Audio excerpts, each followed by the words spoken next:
And hey, we're back. Hello, everybody. Hello. I just want to get this out of the way. Just this is how I'm going to date this particular episode if I ever listen back to this in the future. Fuck Iowa. Future me will know. Current you also knows. Past you will never know. No, past me will learn. And that Past me's going to learn today. Yeah. Because the past me that had to be go through Iowa both times was sober, so I remember all of it. That's what the vodka in this cup is for now. You know, I've always had kind of the weird... I had a weird talk with my spouse today about what would it be like if you went back in time and gave a caveman Baja Blast? Or more importantly, if you went back in time and gave, a monarch of any time period Baja Blast. And then just I won't Vicky lie. style. Oh, sorry, go ahead. Because I was kind of like, imagine giving fucking one of the mad emperors of Rome a drink like that, and they're just now craving it, and they're chasing that high, and they never can achieve it, and that's what drives them mad. You want to make No, they're Caligula gonna- worse. Let's be real. Yes! They're not gonna give a shit about Baja Blast. They're gonna give a shit about, holy shit, is that a time traveler? Time travel is real? What the fuck? Oh no, I'm going to absolutely fuck that and go, hi, I'm Jupiter. Here's the drink from the gods. You'll Uh-huh. never Point be out, able though- to experience it ever again. Goodbye. I can tell you what would happen if you gave a caveman Baja Blast. Their heart would explode because they have not learned to process sugar yet. Yeah, you'd probably wipe out the human race. So all I Well, was I'm gonna only say doing was, God's work. Umbrella Academy kind of pointed out what would happen if certain people went back in time. So I can tell you right now, I won't be going back to give the Baja Blast. If anyone else wants to go, though, by all means. Only thing I would Yes, use a time chat. machine for... Oh, go ahead. Go back in time and give a caveman a Baja Blast. Nothing bad will ever happen. On the Now, topic, Zai, I don't know what you're talking about. You'll totally be fine. It's not like you've got 2 or 3 different strikes against you historically. I It'll be know, fine. right? I'll be, man. Huh. I might disappear as soon as I end up back there. Who knows? I'll tell you what, on the topic of time machines, I'll tell you what I would wind up doing. Are you familiar with that one episode of Doctor Who and Vincent Van Gogh? Oh, Yeah, the heartbreak. Yeah, I would probably just do that for people, just to let them know that they mattered. Aww. Weirdly enough, I don't think it would even be the Baja Blast thing I do. I want to go back and see Jesus, and then just immediately get looked at in the face and told, you're not supposed to be here. And then immediately go, oh. And then... He'd also tell you to It's probably like- hold back on the cheese. Lord forgive me, I will never give that up. Yeah, I we all spent know one- you're gonna die from a heart attack from something. It's honestly, it's like 3-to-1 odds right now of heart attack versus 2-to-1 odds, which is your own idiocy. Oh no, you're putting smart money on the heart attack, considering every man in my family, on my dad's side, has died of a heart attack at least once. Meanwhile, I'm just sitting here, it's like, no, he's going to try to make something explode and get caught in the blast. He's going to try to get to a safe, distance, but he's going to put way too much powder in. No, I want to experience it. I wish to become the kaboom. Cortex, y'all, I'm not saying this shit out loud.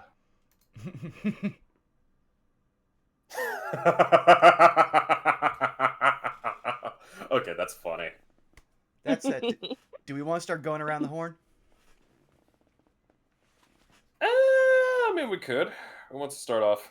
Because I'm invoking DM privileges, saying not it. Fuck it. I'm Bob, I play in Dare, Zai, go. But I have to type. I'm Zai. I play Iapetus. I am discombobulated a bit because I am tired. Work con, long time, sleepy.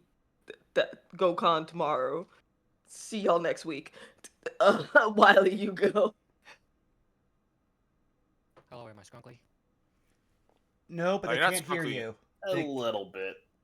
in my thing, you're super low, so I think it's time to close. I'm Wiley. I play Goldblum. His name rhymes with Doom. You're His gonna be name's heard Willie. now. He plays Goldblum. Yeah, only headphone users will hear you, Wiley. Nothing can go wrong. I am cursed. Technology hates me.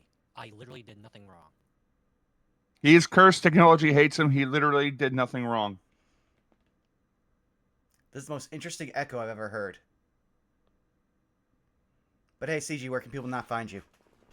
Places. I don't feel like chilling. Fair Vaughn, enough. go. Nope, J Frost first, because I gotta do the song. You already know where you could fucking find me, you motherfuckers. I've seen you. I've seen you on other streams. I've seen the degeneracy. You sicken me. Go watch Candlekeep. Exactly. It's over on Punk's channel next Tuesday or Thursday. Yeah. Don't drink the booze. Sorry, Drink the booze. sorry. I'm already contractually obligated due to my personality and the fact that I've already poured the vodka. Be prepared for turbo shits. Vaughn. Yep, give me a second here. It's been a minute. Huh. Hi, you've already found me here at twitch.tv/BurnoutVaughn. You'll never be able to find me on Twitter as BurnoutVaughn because I nuked my account. But you can find me on Blue Sky and YouTube at BurnoutVaughn and over at Patreon at Burnout's Bar. Only 2 streams upcoming. Tomorrow, Those Who Wander, where we continue to fuck around and find out in real time. And it's only going to get worse. And then, next Saturday, we should, I am not fully sure, I have to check with people, but we should be finally picking back up with more of the Devil for No Love War Extra. And also, thank you, El Robot, for the resub. We love you. You're such a good friend. We got to meet up sometime. I already got to meet Like Tabuya and several other people over the weekend. That said, it is time for me to play our lovely theme song.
Yes, I see you, motherfucker.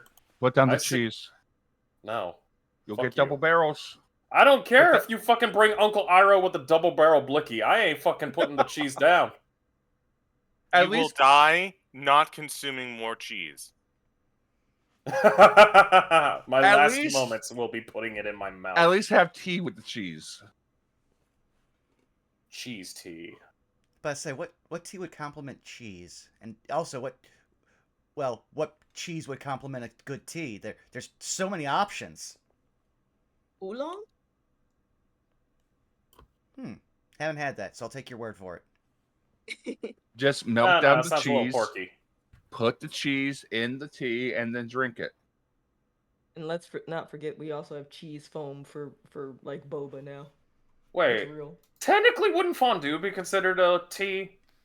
Oh, that's heresy. We're not doing that. Cut that out. Oh no, we're going down that line later on. Don't worry about it. Oh, It's hey, just like Go down the extra game first. thick tea. Oh, hey, like Boogie, you missed your shout out.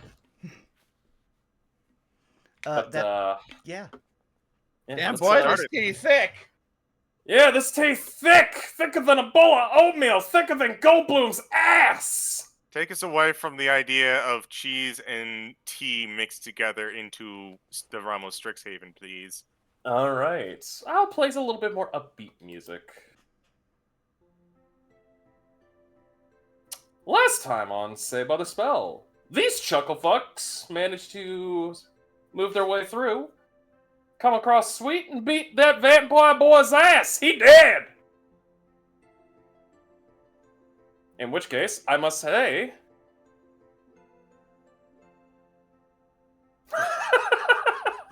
that was perfect. Yeah, that lined up exactly on time. Oh, Wiley, I love you. You know what? You get a free inspiration for that. And I and the audience have no idea what's happened because I don't have a soundboard enabled. Oh, well, you missed a wah as well as the do-do. So, yeah, you guys managed to finally kill a vampiric pain in the ass. You also managed to free a soul harvester. We'll see how well that goes, as well as pick up some stuff. And, Well, yeah. at least one of us also, like, lethally threatened a soul harvester, so I'm sure there's gonna be no repercussions for that. Whatever could happen. But I believe now is a good time to pick up where we last left off. Everybody was crying, hugging. Yeah, we'll be picking up. Tonight, Belky will be played by the DM, but the DM will not speak like Belky. In fact, Belky will be relegated to NPC status. They're there in spirit. Yes. Hypnos guide them. So yeah. Let's switch over to...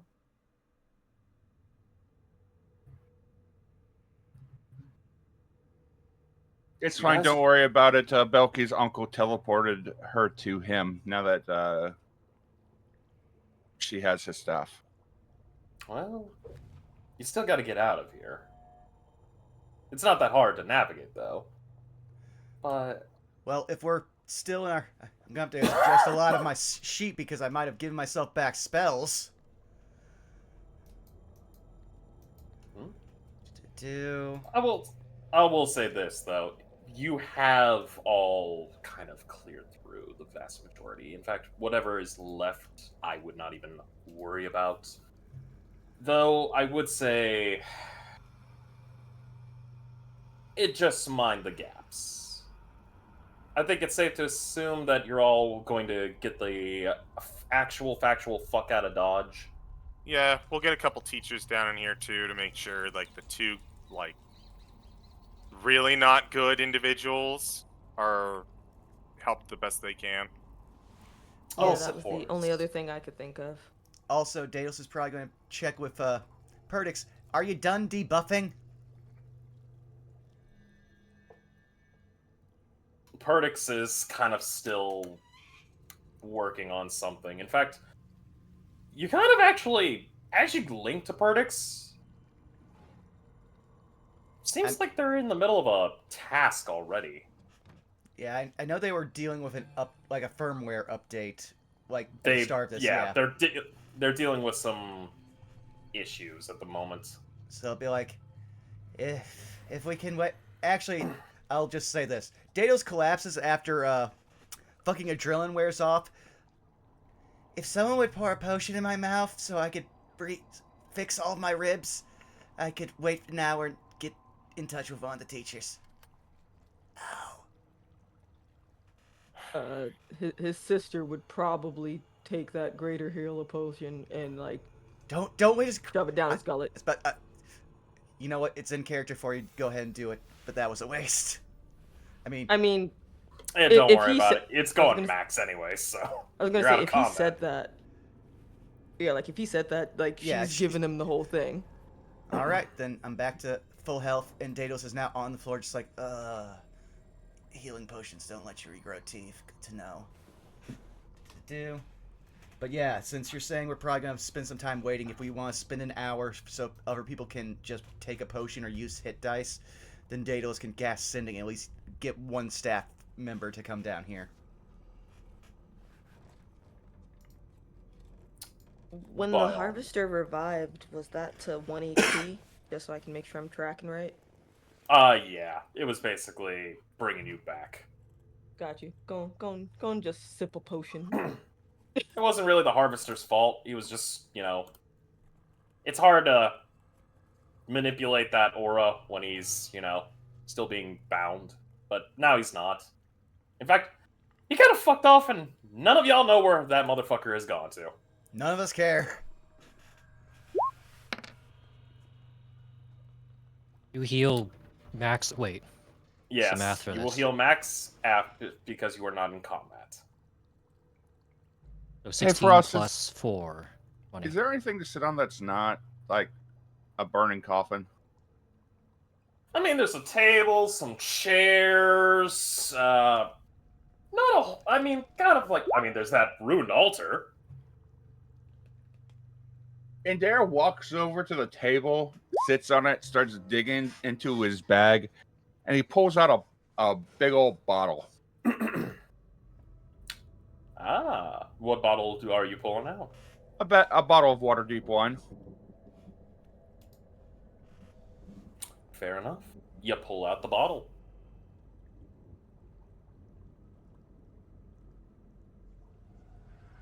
All right, which one of you needs some liquor? Daedalus has not gotten off the floor. He's basically starfishing, and he laughs and goes, "I would say me, but I don't want to end up like Morg, so no."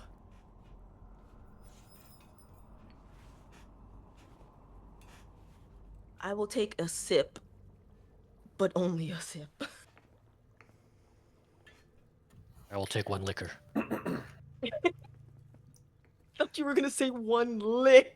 Yeah, I was about to say, I would have thought Goblin would have been like, liquor, but neither want that. And Dare takes a couple swigs from the bottle and just hands it over to the next person. Goldblum, I would like a liquor. Cast summon undead. Oh no. Don't! I have nightmares about those. Leave them be. That's what I immediately thought of too. Thank you, CJ. Same. You're welcome. All 3 common wavelength. Yeah, I repressed all of my, like, very vivid hatred of those. I should replay that game. It is a fun game. Salus will hand wave and he will pass on any liquor for himself. Oh, he doesn't even offer it to you. He appreciates that. It just Abatus goes quite right literally by takes- you Take it over to last. Daedalus. What was that? Abatus would take the. Oh, I was just gonna say Abatus would take the 1 sip and then just pass it over, and it's like the shortest sip. Looks like she was taking it more so to like wake herself up, not to actually enjoy it.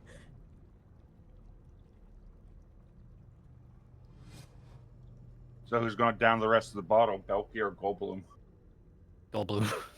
Goldblum. Belky's only took a couple swigs. Why roll con for drunk? Don't even worry about it. I'm not even gonna make you, considering A, you're a Goliath, and B, you've got good con.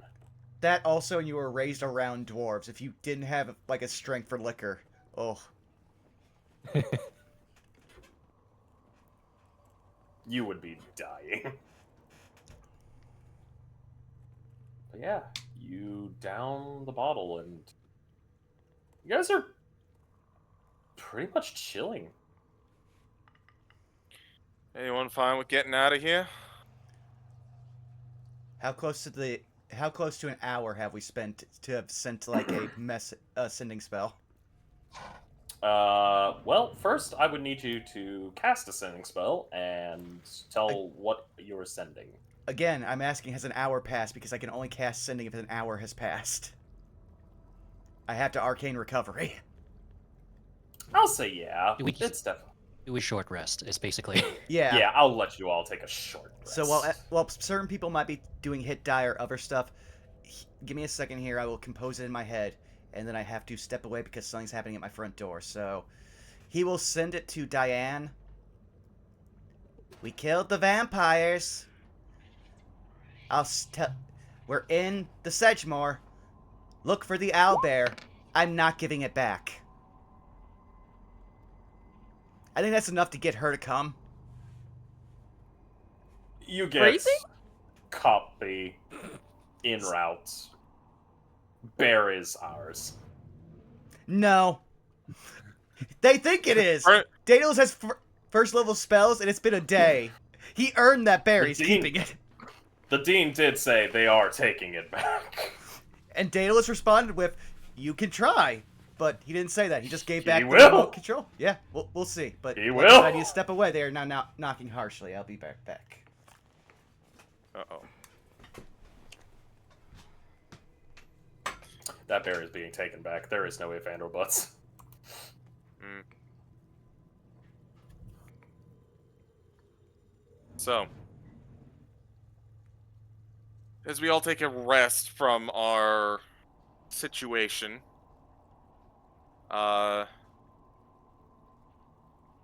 Sal's just gonna look on over. So, what's the plan? Do we just head on out? Let the teachers do the cleanup. Make sure they don't find anything else untowards down here.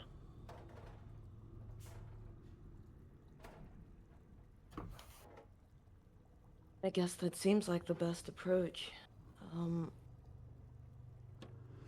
We could, if we even have the energy for it, we could try to see if we could, on our way, like, back to the entrance to this place, see if there are any paths we didn't check, just to make sure they don't get surprised, but... yeah. Clearing house as we go back, I guess, and getting out of here.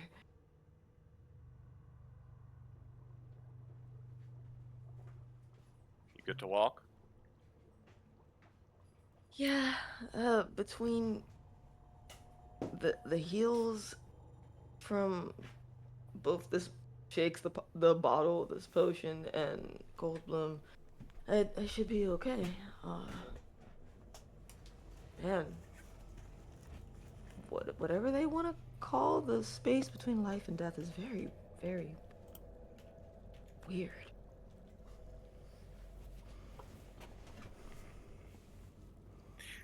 Sal's with a 1,000-yard stare. Yeah, it is. Yeah, she noticed. Alright. I'm still pretty alright. I can lead the way. Okay. I will, for brevity's sake and to save you all some time, I'll move all your character tokens, if that's okay. Sure. Go right ahead. That is fine by me. I love the Y'all will be... I was just gonna say I love the sewer monkey just because of, limitations on audio. Sewer Monkey is Great Monkey. Y'all do manage to get the hell out of Dodge, as you do end up at where you began, which includes that sewer sludge and everything else. You do hear Diane's voice kind of coming and goes. Is the tracker on? Good. Move in. And you guys have some extra rope being thrown down to let you all get pulled up.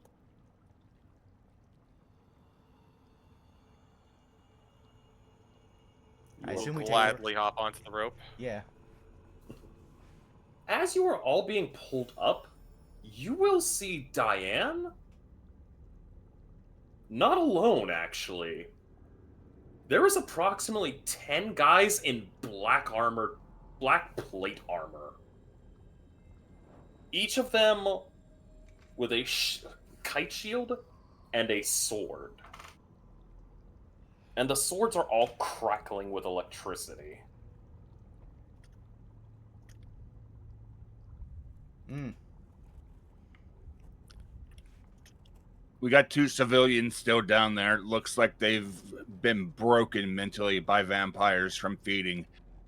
They're inside of a cage, but it looks like there's no apparent door to the cage. Copy. Thank you for that. Dale's just going to give the most tired like look at Diane, like seeing this response and realizing what they just went through and they could have had this, and is just going to casually put his finger in his mouth and check where he lost a tooth. She'll come up to you and go, any of you missing anything? You all look like you have your limbs. Digits. How much blood loss? There's just a like a exasperated chuckle, not with the teacher, just a He reaches out gently, placing a hand on top of Belky and Iapetus's heads, turning their heads slightly to show the bite marks in the neck. Alright, give me a moment. She immediately puts 2 fingers over both of you where the bite marks are. And there is a very warm glow, like summer heat kind of glow afflicted onto those spots. And for a moment, both of you will have your blood boiling for a quick second, only to basically feel like you just got through a IV transfusion. And she immediately pulls back the fingers. Alright. Thank you. All good. Blood loss. Rest of you I'll be able to deal with in just a bit.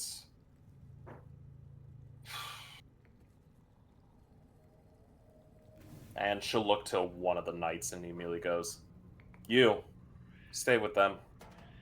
Nothing touches them, nothing comes in, nothing comes out. The knight nods and goes, yes, ma'am. Oh, Professor, one of the hallways has a, and she's like snapping her fingers. Be wary of the plants. The sewers were also booby trapped, so be careful of them. I think we cleared out a good chunk of them, but you never know what still might be down there. Of course, we've already... And if I could ask, could I have all of you roll me perception checks? 12. 12? 13. 13, all we need is a 14. 13. 20, One. apparently. You guys, I'll say, Ender, Salus, and Iapetus, you guys will not really see it as much. Because Diane's kind of putting on a brave, like, honestly great mold. Goldbloom and Daedalus, you two will actually see Diane looks more tired. Physically.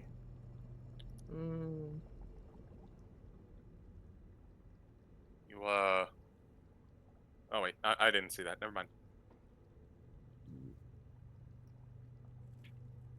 I only just saw, well, Daedalus seeing that is unmoved, and also I nearly killed myself like doing a spit take a second ago when I realized what Goldblum's icon in game is.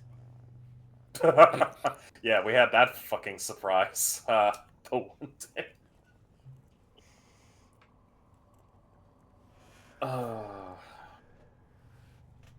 She eventually just goes, don't worry, we'll get it.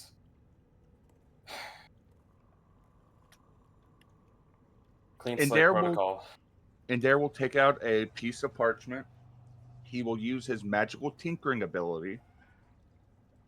And on both sides of the paper, one side he will draw a basic map, to take Diane to the captives, including the passageway, and letting her know about the door that's no longer there. And on the other side, he will draw an image of, using magical tinkering, the picture of the plants on the north wall that have the eyeballs and what they might look like now, which is charred ash. She'll nod and thank you. You did good. We'll make sure to have this put into the file and submit it to the dean.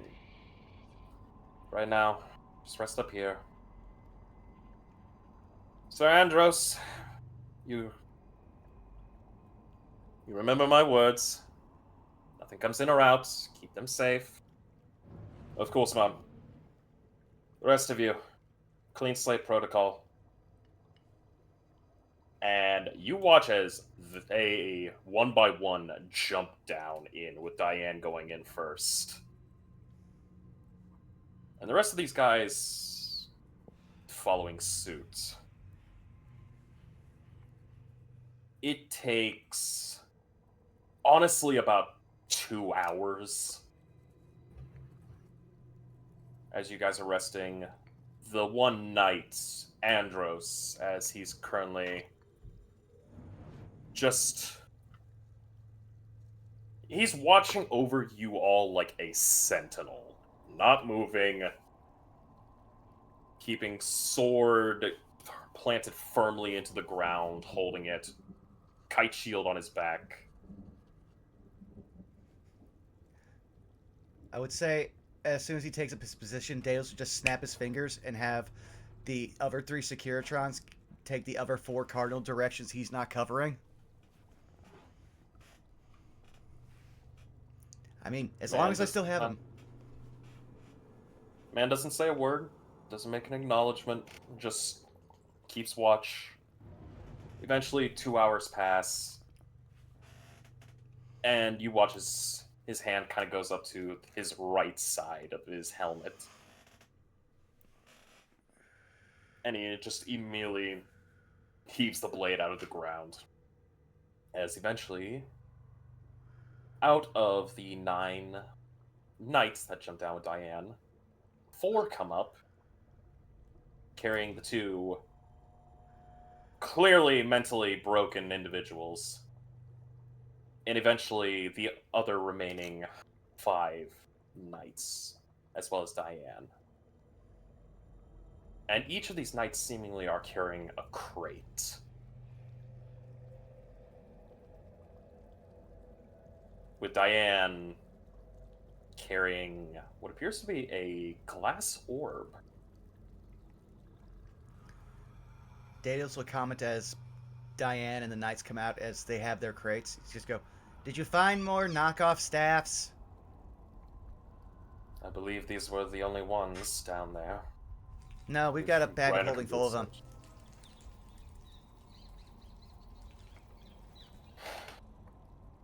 Well, then start dumping them into these crates. We're going to destroy them ourselves. Daedalus will just help Indare unload everything.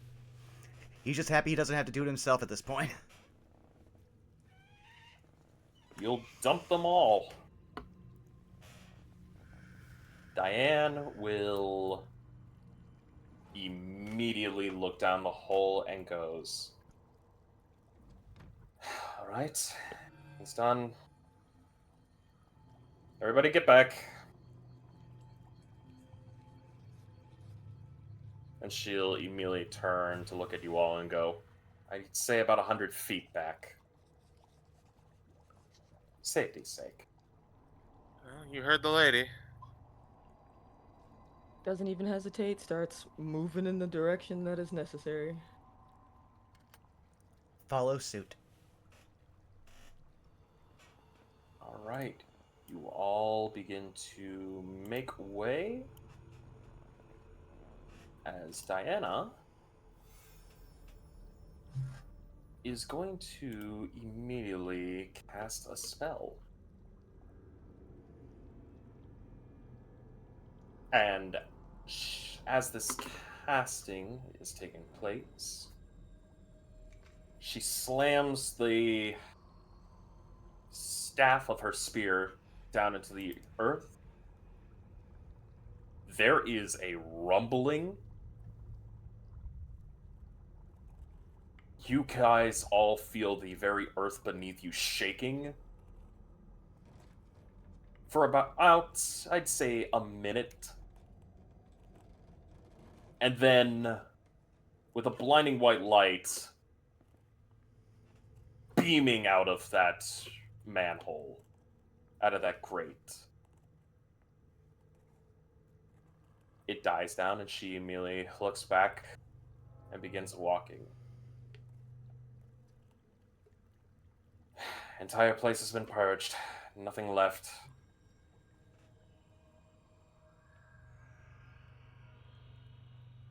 Did you And find the glyph of choke me harder, daddy? she'll look at you and goes, if you mean a glyph of suffocation, yes. Hmm. Nod.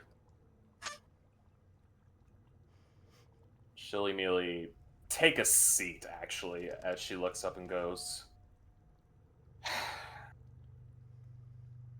Zabriel, do me a favor. I need you to keep this place quarantined. I'll leave you and your two brothers. The rest of you, return to him. Make sure that you update. I just need a minute. And she actually lays flat on her back down onto the grass, starting to breathe a little bit heavier, and goes, Gods, I am not as young as I used to be. You know what? Mood. Professor, are you alright? While you all were doing your operation, we managed to get good on our end. Let's just say a lot of problems have been handled today.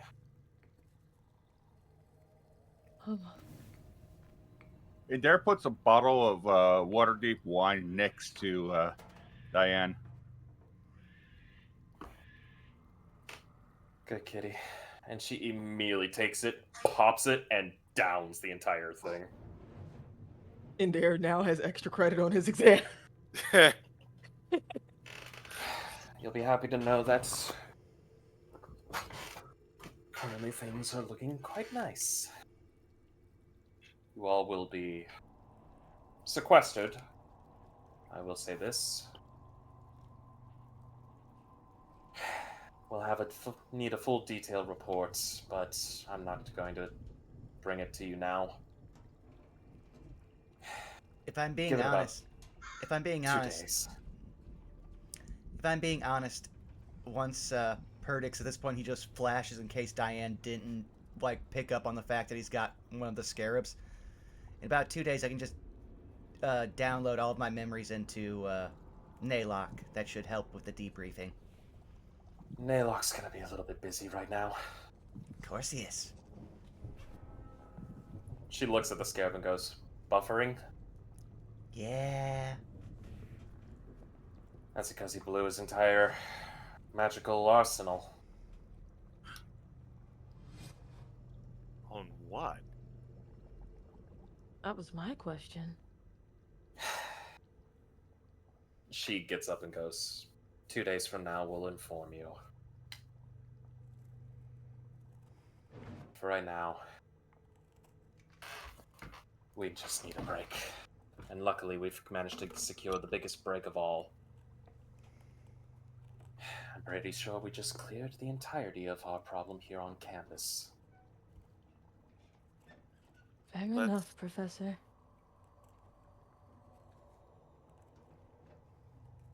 I guess that the old saying is true. After a battle, the victors are tired, the losers are dead. She'll smile and goes, you learn well, Mr. Salas. And she'll gently pat your head. the teacher who forgot the kid's last name, so they just used the first. She's Hey there, exhausted. Good job, Slugger. She is exhausted. This woman, she is exhausted. In fact, for the rest of you, you won't even need to do a medicine check or a perception. You can tell this woman has gone through some stuff today. Whatever she went through, it's drained her. Hell, the fact that she's requiring backup kind of is a dead giveaway of something has gone on.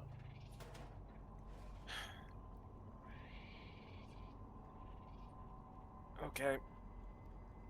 If that's everything, then sounds like everyone could use a bit of a passing out for 2 days. Agreed. Yeah. Salsa looked to everyone else. If you guys think you can hoof it back to the dorms, Daedalus climbs on the back of the mechanical owlbear and she's like, I'll have this carry me. Have fun. I need a long rest. Daedalus just the most empathy he's ever shown to Diane in the last several sessions and whatnot. Just holds up a thumbs up of mood. damn. Does it look like she could use a potion? This woman looks like she could use a fucking shiatsu massage. Then in her somewhat innocence, she's just gonna here, in case you need it. And just like hands her one of the basic potions as they like keep, I guess, heading out.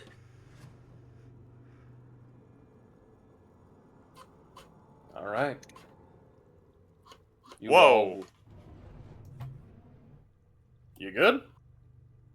Yeah, Yeah, just look yeah, at Discord. Yeah, the GIF seems fine until you click, and then it's that's That's a broken GIF. yeah, it is. Yeah. Sorry, I was just caught off guard. You Go ahead. good? All good. I will say you all do manage to get on out. And let me put us on... I'll put us on the main campus and change the music.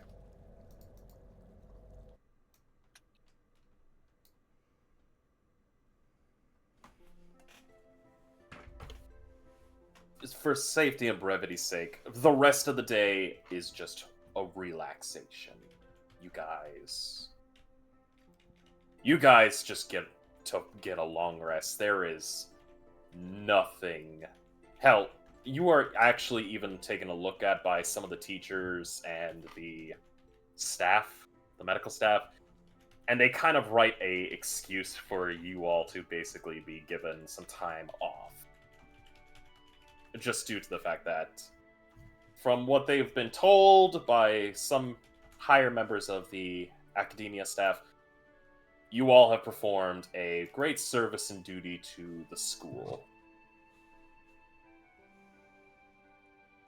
Hey, Frost. Yeah? The entire time I'm flirting with that Herringon nurse. Of course you are. And I wouldn't have it any other way. Herringon nurse pulls out a gun. At that point, Gun with a like, bun. Oh shit, she's a nun? Fuck. None gun Correct. with the bun. it's like Citrus here mocking me. We love our King of Guam.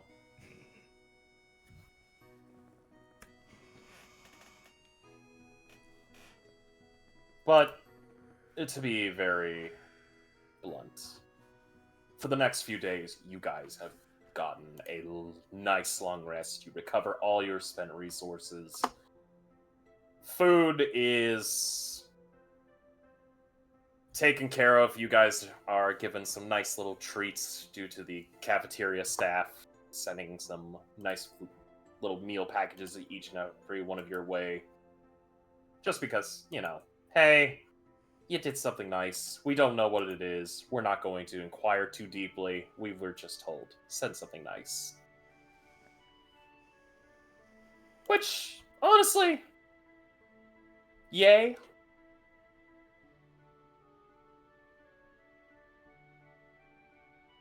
Barring that,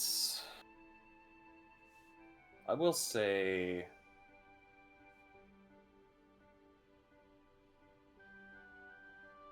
you guys will, after 2 days of rest,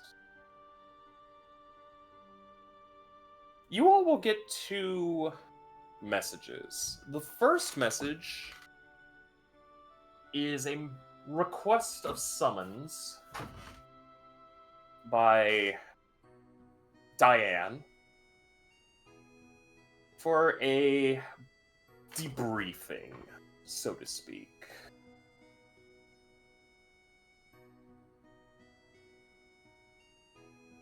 She basically lets you all know that this meeting will be taking place within a more private area, and that one staff member will be collecting you all around lunchtime. The other letter is not one you've ever seen. This one's quite honestly a short message. And it's addressed to all of you with a simple thank you for your assistance. Signed, D. I'll make sure to type that into the call chat. Oh shit, we made the dean's list. Aw, just me? Okay. No, I might have heard just sign D, and I am thinking of something completely different, and I know at least one other person in this call is also thinking that. And since I know Frost. No, Oh. not that, Zai. It's very nice penmanship. It's got that, also, no, not that one either. Just D. I love the chat's actually guessing along with us, and also someone has forgotten the rules, so give me a second here. Go ahead, Frost. God damn it, Wiley.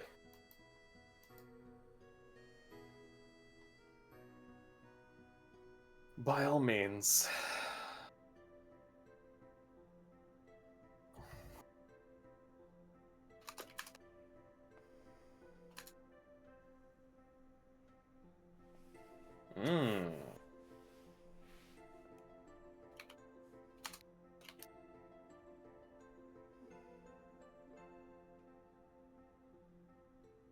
How's a 33 work for you there, brother? I will send you a direct message. That said, I will address Bubba while you guys are typing back and forth. Bubba, if Dio Brando was the D, Daedalus would have an aneurysm and then come back as a revenant to deal with another fucking vampire.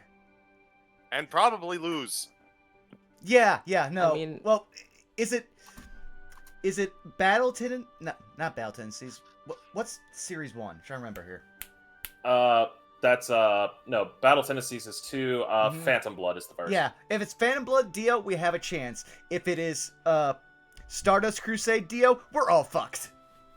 You think J Frost would pass up the opportunity to chew the scenery as Stardust Crusaders Dio?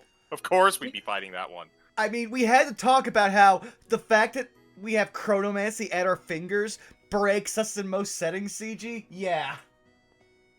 I mean... Let it be known that I do have a certain subclass called the Channeler. Uh-huh. If we want to make But I this ain't got a time tad, for that bullshit. if we want to make this a tad darker, if it was Phantom Blood, we'd have an actual dead dog. Yeah, with a man's Yeah. head. You'd also have a mother who's not a mother anymore. Yeah, and we'd also have to deal with all of the legal because I'm one of the people who's like, Funimation, you're cowards. Just say the names. I'm willing to take the copyright strike for JoJo stuff. I will say this as a above game kind of thing.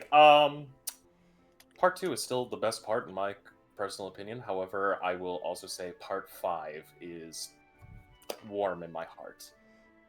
You're fine, but you're also wrong. The best part is Part 7, and the part that is the part of my heart is Part 4. Though 6 is really good. Well, we're not in a crazy, noisy, bizarre town now, are we? I mean, we could be.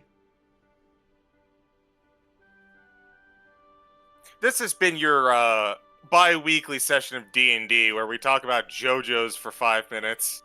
Yes. I You mean- can tell. I was gonna say, CG, you know I've showed you the spell that I am literally going to force JoJo's into this when I learn a 4th level spell.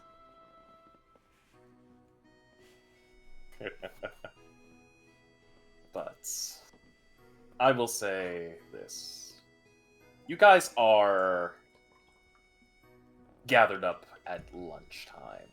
Surprisingly, by one of the twins. Alone. The High Elf twin, to be specific. As they immediately go, follow me. And they will lead you out. Allow me to put it here. Ooh, as I burp. They will take you to the central campus area.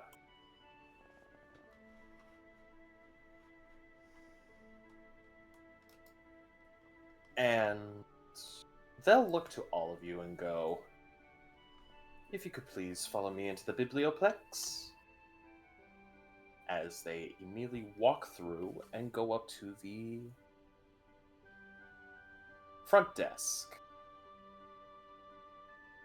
Watch as the High Elf twin immediately start speaking with the front desk, inquiring a couple how you doings, what's going on, and whatnot. And then they immediately say, we would also like to request the roost. And the front desk nods. And you watch as one of them hands a very, very old-looking copper key to the High Elf. They take it, thanking them, and immediately they look to you and go, if you would all follow me, we will be taking up to floor... And you see as they pull out a small little booklet, read through. Oh, it'll be on this day. Okay. We'll be taking top floor. As they immediately escort you all towards the staircase. And with a simple flick, the staircase that leads normally upwards shifts into the wall, leading upwards in a different direction. Follow me?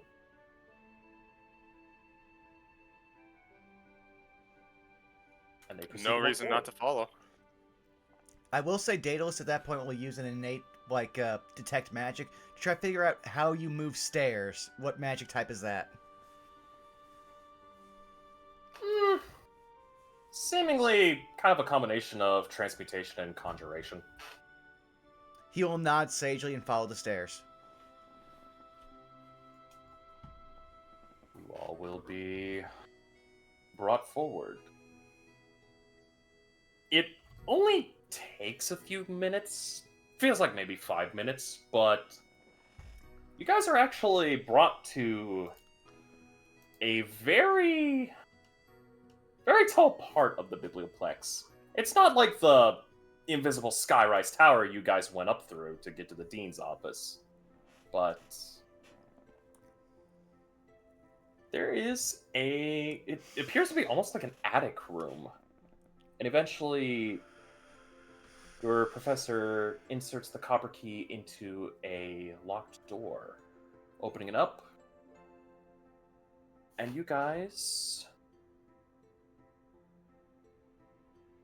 are in a room that has a singular painting in it.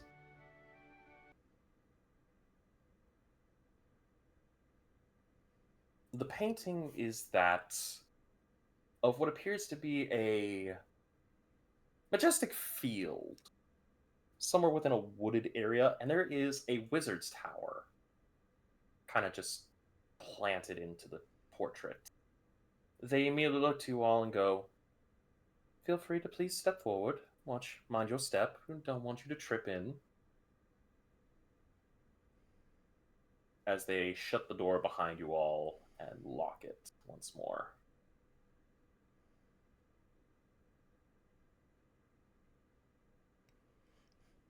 I'll say Daedalus, having experienced this multiple times, like, just tiredly, like, steps through the, painting without, like, any semblance of, prestige or anything. Okay. And the rest of you? Hey, Goblin, this reminds us of our first day on campus. And Dare walks in.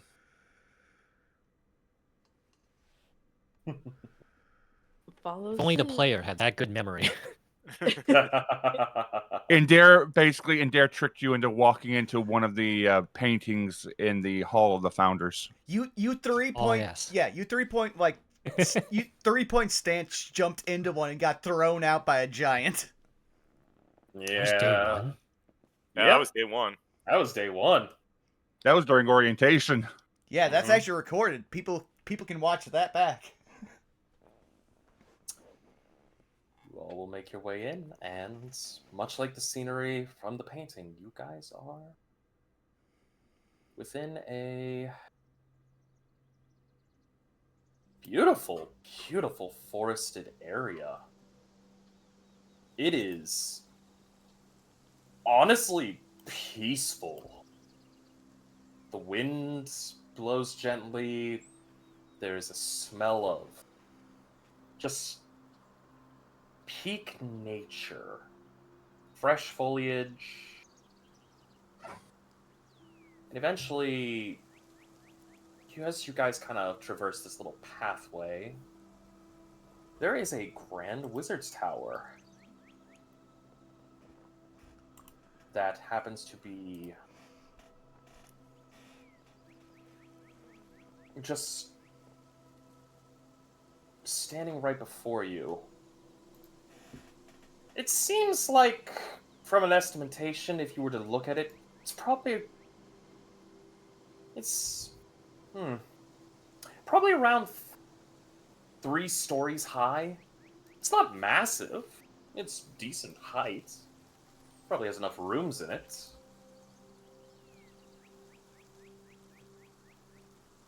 So, and eventually, as you guys approach, the door to this tower opens up, and you'll see Professor Diana actually walking out and looking at you all and greeting you. And in fact, here, allow me to put this map up.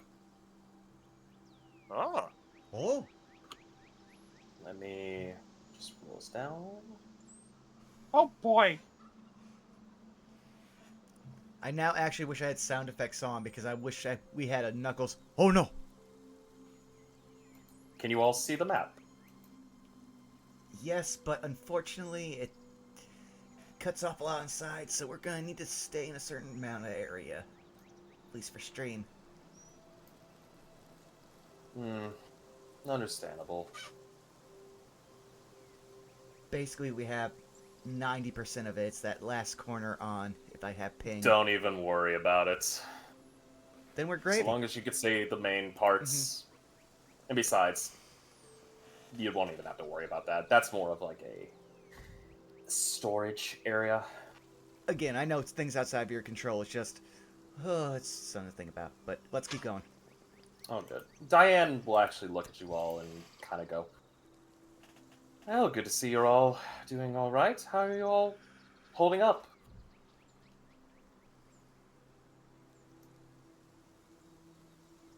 Rest well? Honestly, still a little out of it.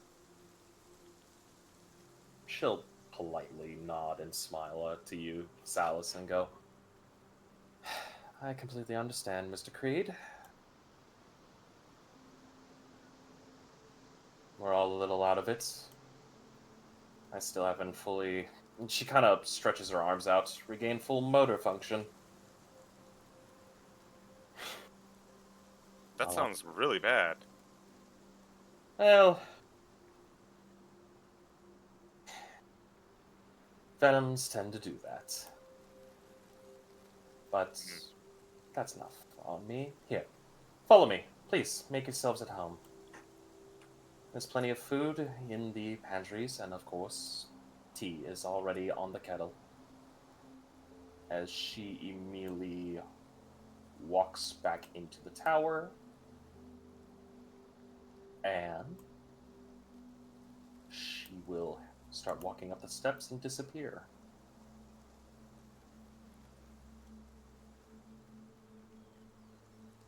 Not much of a tea guy, but I could still go for some tea.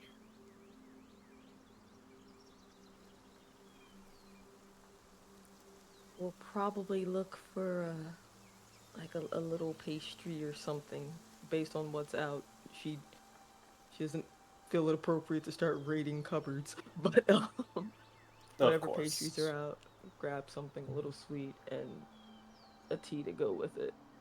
Of course. If you could please start moving... See if you can move your tokens. I can.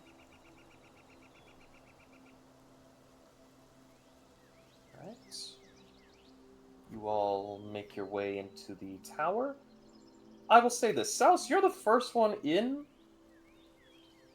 As well as you, Iapetus. The two of you will notice that... immediately as you enter in, there is a nice, like, Persian-esque red rug that you guys walk into. The tower feels well insulated. Like, good. This feels like this would be really nice to be in during any time of year. Like, almost cottage cozy. And there is a door to your left. You open it up. There is two doors. One appears to be what looks like a holding cell. The other is...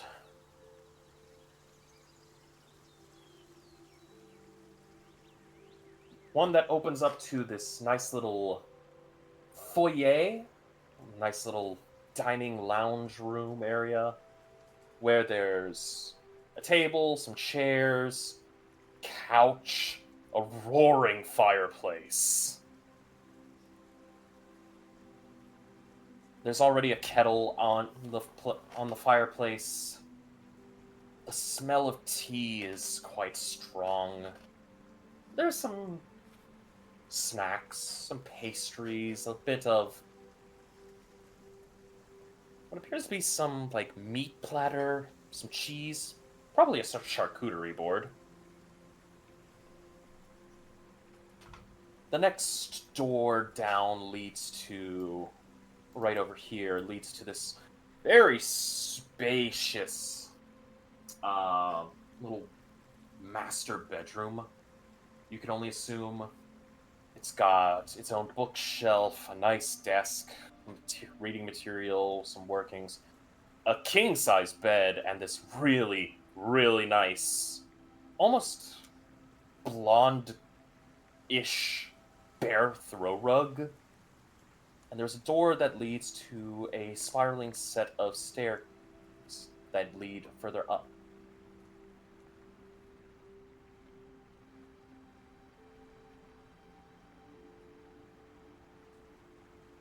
It's honestly real nice. The stonework is... I mean, it's gotta be some impressive stonework. This is flagstone mixed in with what appears to be stone brick. Dang, this is really cozy. I wonder where she got the rug from. Kind of reminds me of the place that we saw while we were in goodness, what was the name of that town when we were just temporarily laid over? It reminds me of that little sandwich shop, but bigger and still just as cozy.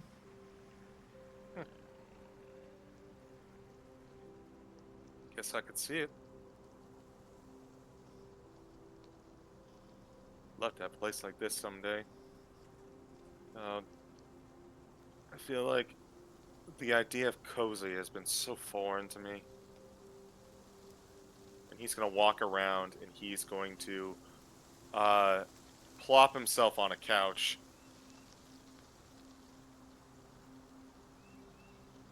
Salus, you sit down on this couch and it is comfortable. We are talking, it's not overstuffed, but it's not understuffed. It is stuffed right where you feel like this could be a secondary bed. Like you could just take a nap on this. The fabric is soft. There is a nice coffee table just right there where you could plop your feet up.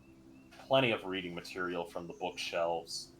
There's even a couple different, like, distractions lying about.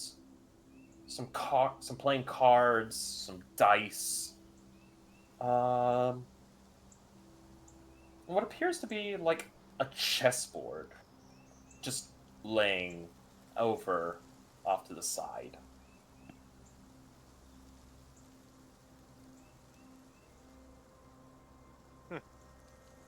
Haven't played chess in years. Wonder who she plays with.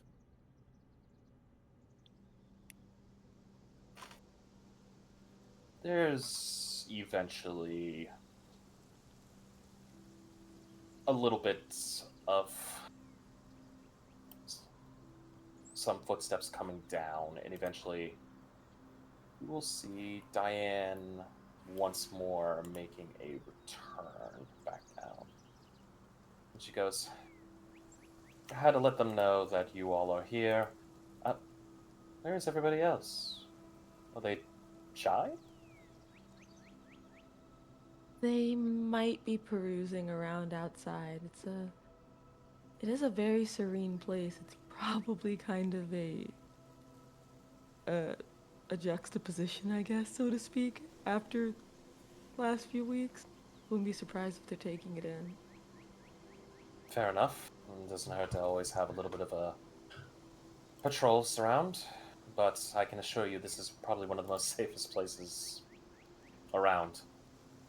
Especially considering the fact that this area is consecrated, first and foremost. Oh, by that I mean it's just so serene and cozy that they're probably literally drinking it in, almost. Oh, Wouldn't be then by all surprised if one of means. them is laying under a tree. Oh, Under a tree, my ass. Yeah, He's climbing on the tree. Listen, I've been watching Bob's circuit that only half of chat could see, but no, I've been watching you. I know what you're doing.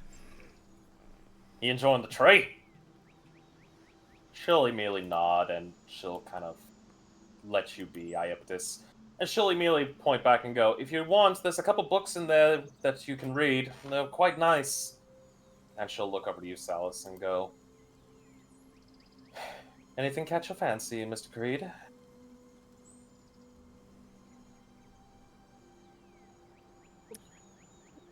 Oh, chessboard. Honestly, other than the entirety of it, that's what stuck out the most to me. It's been a long Just time smile. since I played. Ah, a learner of chess. Many of the members here are actually. Well, to say that chess is one of the favorite pastimes is kind of like saying fish love water.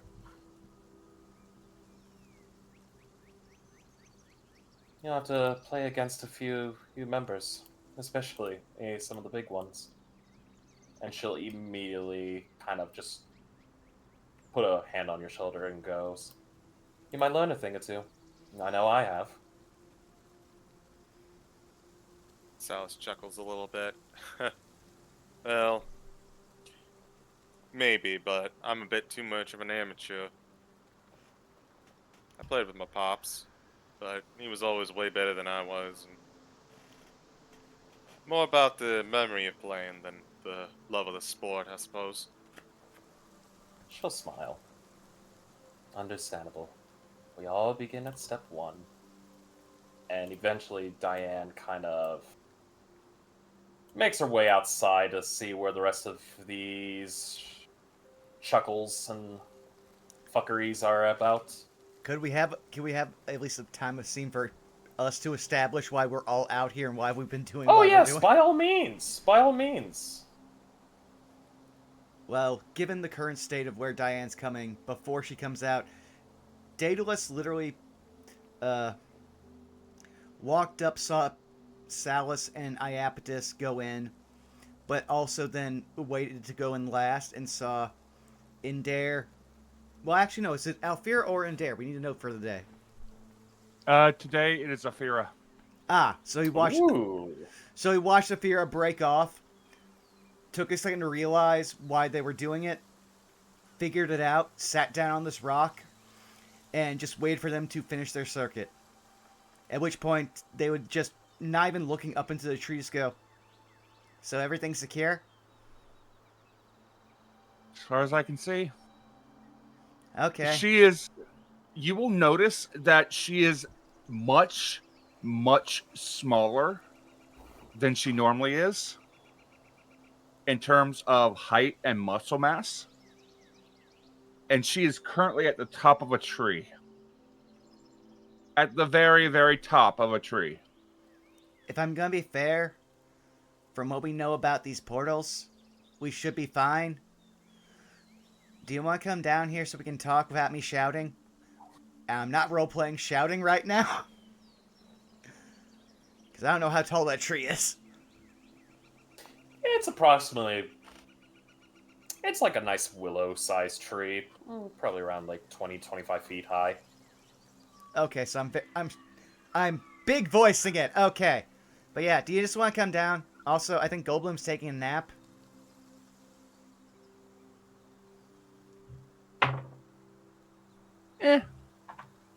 It takes a few minutes. Like, her head pops out of the willow, the willow brush, looks down. Pops back into it, and about 30 seconds to a minute later, she's back on the ground and wanders over.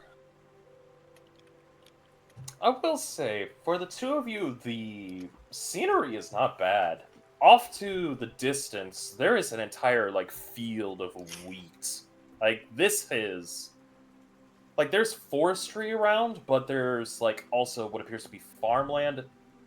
The temperature is just right. The wind's blowing gently enough where it's cool, but not overcoming. And there is a nice smell of what fruit in the air. This is peaceful. This kind of reminds me of being back home.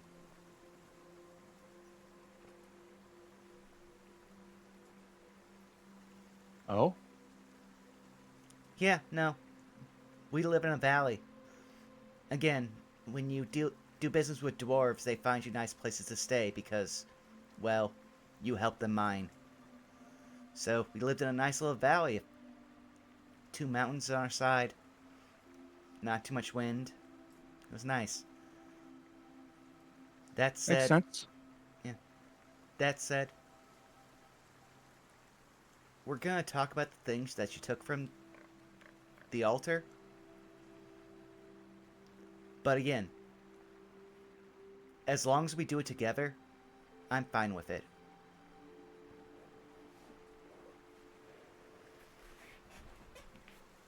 We don't know what they are. We don't know what they do. And until the time that we know what they are and know what they do, we need to be able to figure out what it is, what it does, and how it can help us, or if it is evil and needs to be destroyed. I completely agree. Also, I don't know what you're doing when we end the semester, but I'm staying at the hideout, both because it's better that if something's tracking us, it won't find me, but more importantly, I need to draw up rights for squatters' rights to own the building.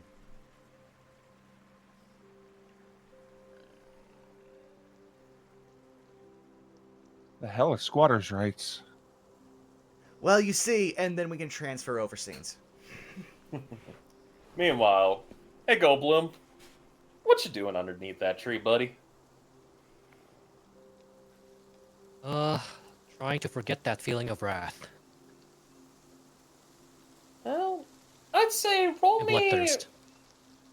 I'd say roll me a charisma check, and I'll give you advantage considering the serene nature of this place.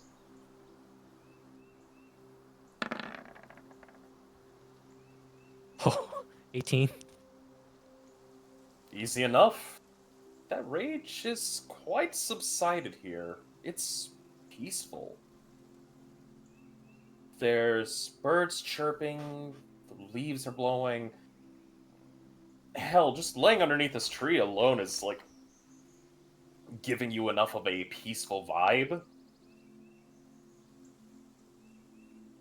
And you feel so serene to the point where you aren't really moving as much.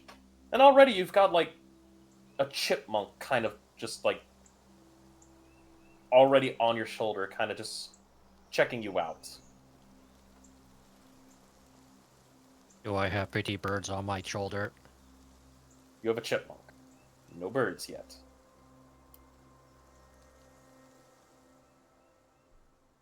Chipmunk's friendly though. Not causing too much problems. Just climbing all over you.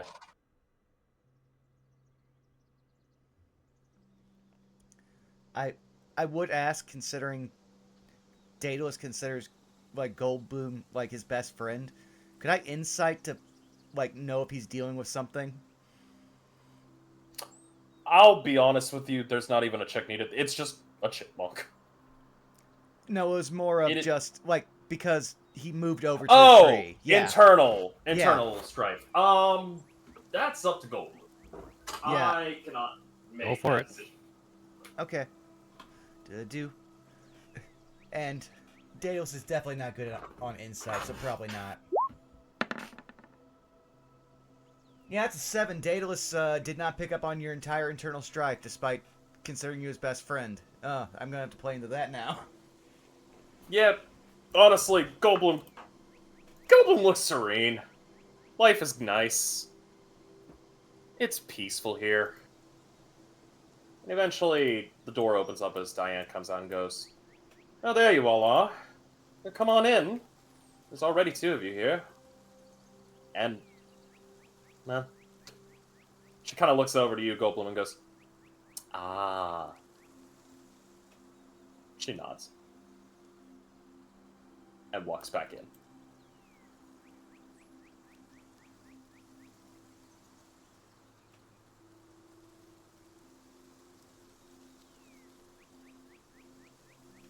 Door is left wide open for you all. Yeah, you've walked into the awkward stalemate of the 2 characters that would enter last into the building, and the person who has not noticed that they need to walk in. So we're at a standoff. Iapetus is just in a book. Like, she was told that bookshelf has things. He is perusing the books. There's a lot of material, basically, just... It's a lot of fictional literature as well as Basically, any kind of fiction that you can think of, it's in there. Athera gets up, pats Daedalus on the shoulder, and begins walking inside. Mm-hmm. And she continues to walk in. And as soon as she sees Salus sitting on the couch, without missing a beat, she immediately walks over, flumps down onto the couch right beside him, and lays across his lap.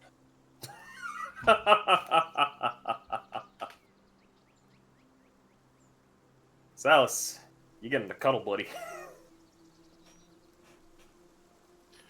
Gives a look that only can be described as, really? Right in my soup? Diane's But he gonna doesn't- chuckle. He doesn't, like, he doesn't shoo you off.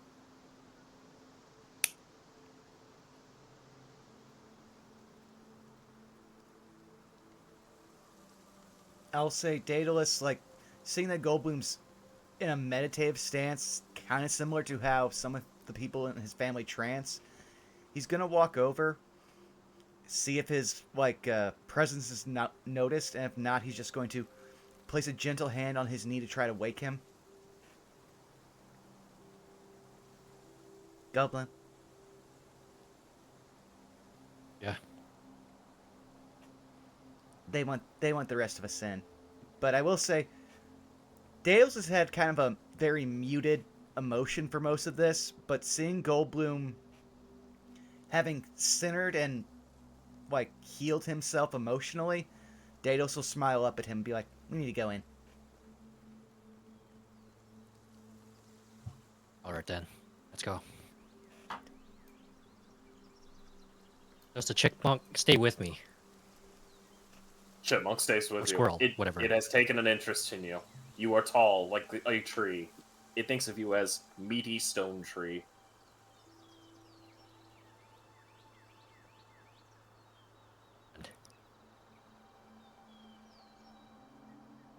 I go inside with the chipmunk. Squirrel, I keep forgetting. Chipmunk. Chipmunk. Chip and Dale, that should help. Yes. You go in. You're greeted by nice scents, roaring fire, the smell of tea. And eventually, as Diane sees you all enter, she's like, "Alright, good. Lock." And she snaps her fingers, and you all can hear the front door close and lock. Alright. Privacy has been made. I'll let them know you're here. And eventually, she goes back upstairs.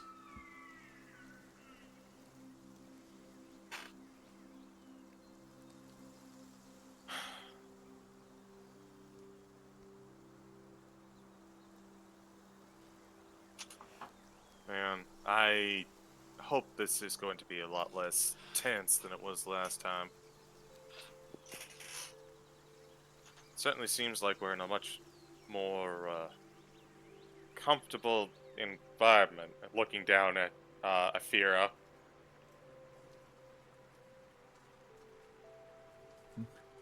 It looks like she's not even paying attention. Eyes are closed, arms are behind the head, just a bemused smile on her face. Tail is lightly thumping against the edge of the couch.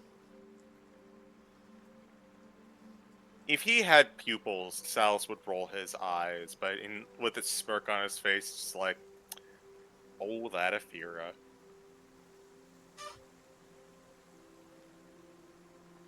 I'd say Daedalus would tap Iaptus on the shoulder and be like, "Oh, what are you reading?" Oh, so Lucy, she has the most amazing. Well, I guess I shouldn't say she. I don't know if it's the professor's bookshelf. Anyway, there's such an amazing collection of just fiction here. There's some nonfiction stuff too, but and she'll gently pull him over. Really, you should take a look at it, and she'll scoot over so that he has space to see the bookshelf as well. Honestly, I've been losing myself kind of in this one for a little bit. I just kind of grabbed a book and just opened it from the middle. And Oh, if the chair that is, I guess, here, if it doesn't look like it belongs to whoever owns this place, once he's ready, like if it's big enough to see both of them, like she'd go plop over and leave space for him. Oh, by all means. okay. So She'll wait till he finds one. Daedalus is a constant over-the-shoulder person. You would know. So it's like he's following everything you're saying and like pointing out stuff, but he's also someone who doesn't deal in not in like fiction books. So it's not that he's humoring you; it's that he is engaged with your enjoyment of it rather than him exploring it.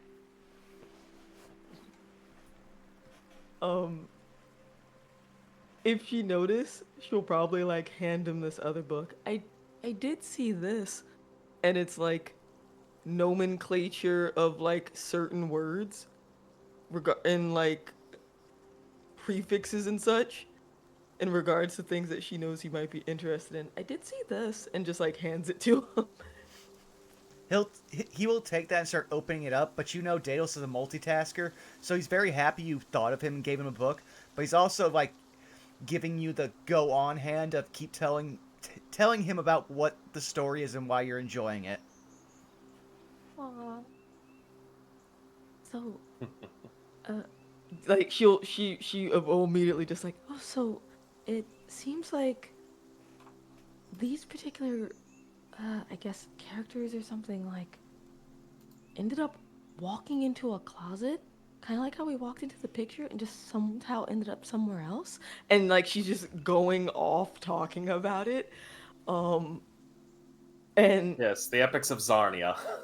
exactly, you got what I'm putting down. I saw what you were doing. Sarnia is like Narnia except Russian. I'll say, Oh Yes. no. at which point you'll just hear Daedalus like he'll pause and like hold a spot in the book with his finger and go, "That line sounds a lot like Salus." Huh? You know, Oh, listen. I guess so. Eventually, a few minutes pass, and walking down first is, of course, Diane, who kind of stands right behind you, Iapis, and she goes, the other two will be on their way. We're going to have to do a long-range connection with the last member, considering he's out. Okay. Oh, also, is this your chair? Oh, no, that's anyone's chair, really. Everything here is kind of a shared space. I mean, hell, some of us don't even use... Well, one of us doesn't even use a bed. Still convinced this is the best seat in the house.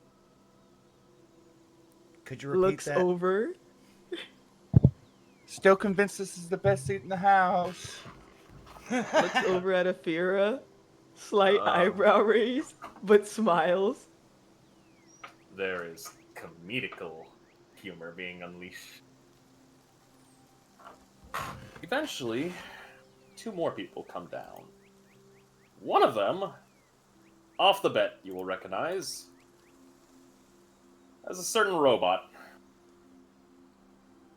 The other one is a new person.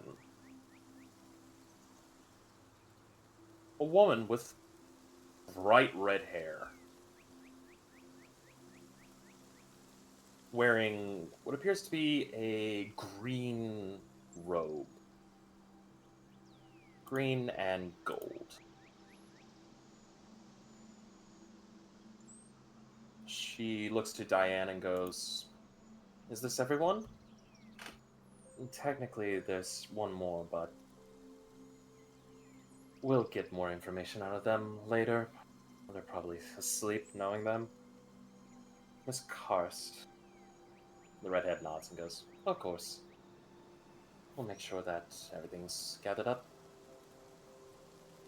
And she'll look towards Naylock, and she'll go, "Do you have a way to get in contact with him?" "Well, of course I do. Give me a moment." And you watch as one of the orbs floating around him comes over to the table, and it takes a moment, but eventually the orb begins to glow, and a projection comes out, as you all will see the very familiar visage of one Professor Morg, who looks to be alright, currently holding what appears to be some sort of sandwich in his hand.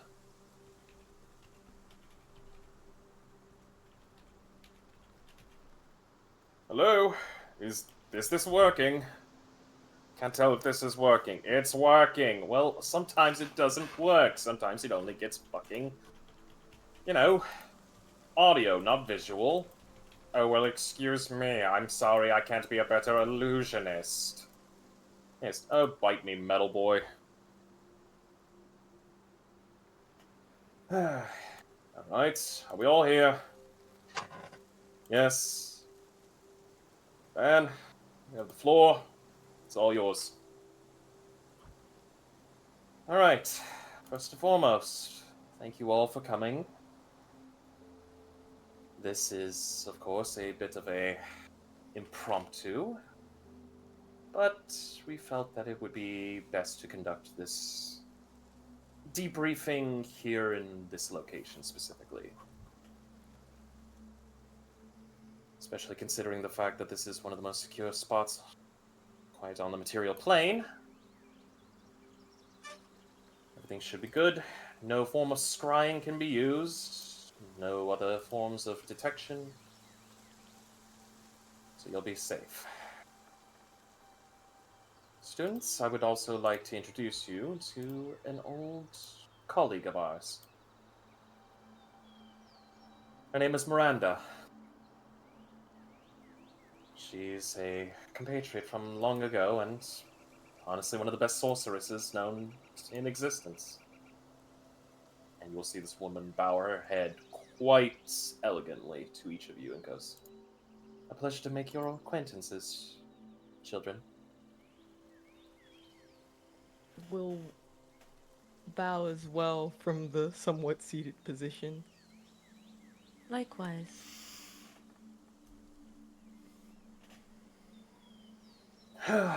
Alright. So, now that you're all here,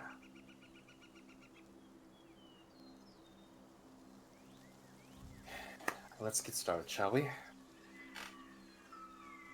We'd like at least a detailed report of everything that you've encountered, experienced, and whatnot went through.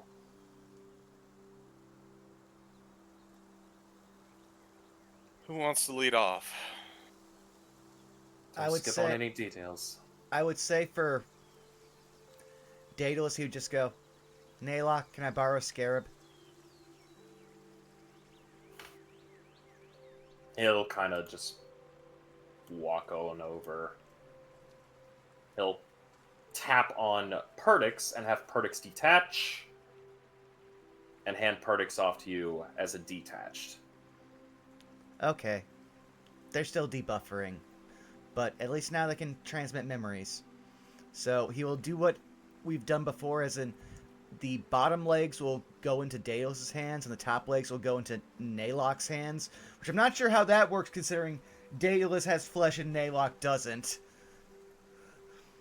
But, The scarab, basically, there's ways, but we will 'Kay. not go over them for yeah, safety's sake. you're fine. But basically, he transmit literally everything from the moment they woke up on the day they went to go fight Sweets to the moment that Sweets died. But there's one thing, because he's doing mass, information flow like he did with the two memories at the funeral. But there's one point he has go in real time and then repeat in slow-mo. And that's Sweets murdering his sister. Naylock will acknowledge, and you'll see him just float on back towards this one seat in particular. Speaking of which, Daedalus, do me a favor and roll me a perception check. Okay, give me a second here. I need to pull it up. Perception. That's persuasion. There we go. That's a nat 1. Kind of just seems odd that your professor's just walking. Normally he's floating, but you don't care. I was about to say, You're Daedalus just- has lost all his faith in Naylock. He doesn't care. He made his point in the memory. But eventually, Diane just looks and goes, "All right, he'll have that. What about the rest of you? Want to hear multiple accounts? Everything." Well, who wants to go first?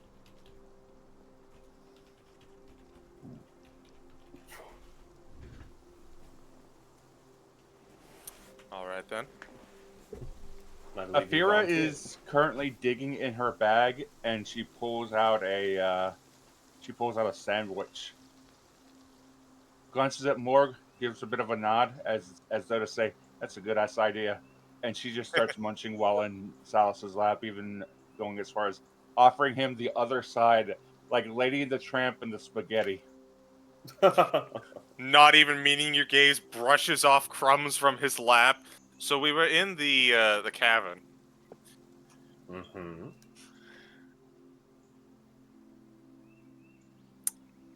We ran into a couple different paths.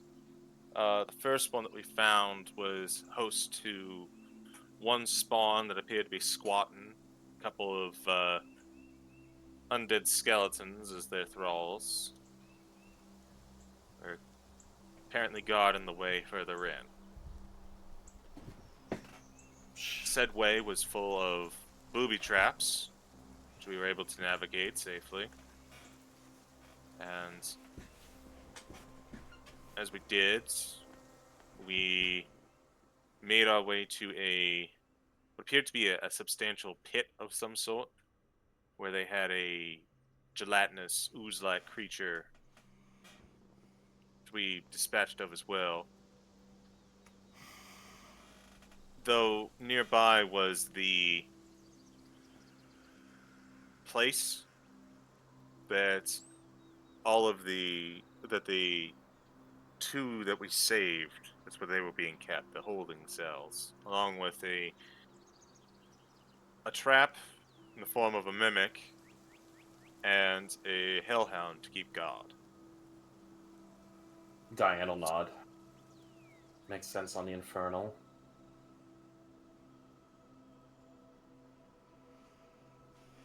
He'll hold them in case someone wants to take over, but he'll keep going if they don't want to. You're still an asshole for killing the mimic. I had that thing subdued. We spent a little time trying to figure out if there was a way to free the individuals that we found in that same cell, but we couldn't figure it out, as we explained when we reunited up with you. It's all good. We've managed to figure out how they were being kept inside. Hidden mechanism on one of the torches mounted on the wall. You immediately turned it a little bit, and suddenly the entirety of that gate would immediately shift. It was a rotary gate. Huh. The door was I hidden. would not have thought of that.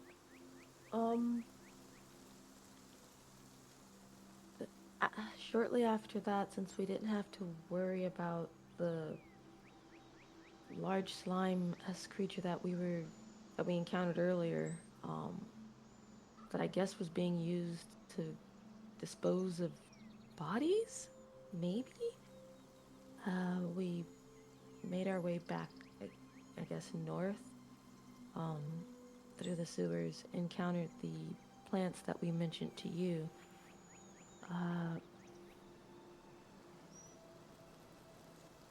And encountered, I think, what was it? Two more kind of like ghoulish figures or skeletons, and one other vampire. The Nods. the vampire was in the room with the crate of stabs, or replicas.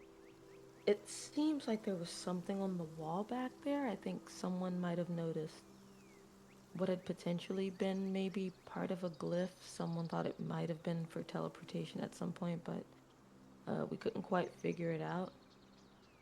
Um, It was broken. We yeah. identified it. Oh, right. That's fair. I missed that part completely because I got distracted by the vampire on the ceiling. No, you're fine. You're fine. Once more, Diana nods and goes, checks out. Uh, after, I guess, quite some time, or after the encounter with that vampire, after some time of trying to figure out if maybe there was some place or some spot we missed, we realized that that suite probably was in the vicinity of that like small little sewer grate that was along the pathway early on. So we made our way back there and essentially blew it open. Alright. Explains the explosive entrance. What was the burning? We found a burnt amount of wood. Coffin. Also Oh. had some dirt. Yes, the coffin. Points over to Afira. Afira had a rather smart idea of just in case if that was a place that we could return to, and given some digging around on my own before we went down there, there was a possibility it could have been his. It was better to burn it to be on the safe side. You'll see the projectional morgue nod and go, smart idea. Destroy the coffin, you destroy and disrupt the regeneration process, especially if they try to flee. Good on you. And he immediately, gives a very nodding approval look to you, Afira. Thumbs up.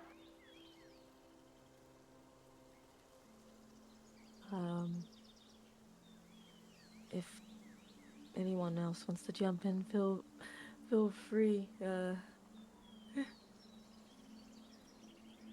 We were all kind of just overwhelmed by that room, truth be told. There was a lot to take in between that coffin, the weird, setup off to one side to the left that had, trinkets and stuff on it, the portrait that was, coincidentally enough, similar to this one, just didn't lead to a place that was as nice. Miranda will nod and go, we've gone over a few things. Or I've at least.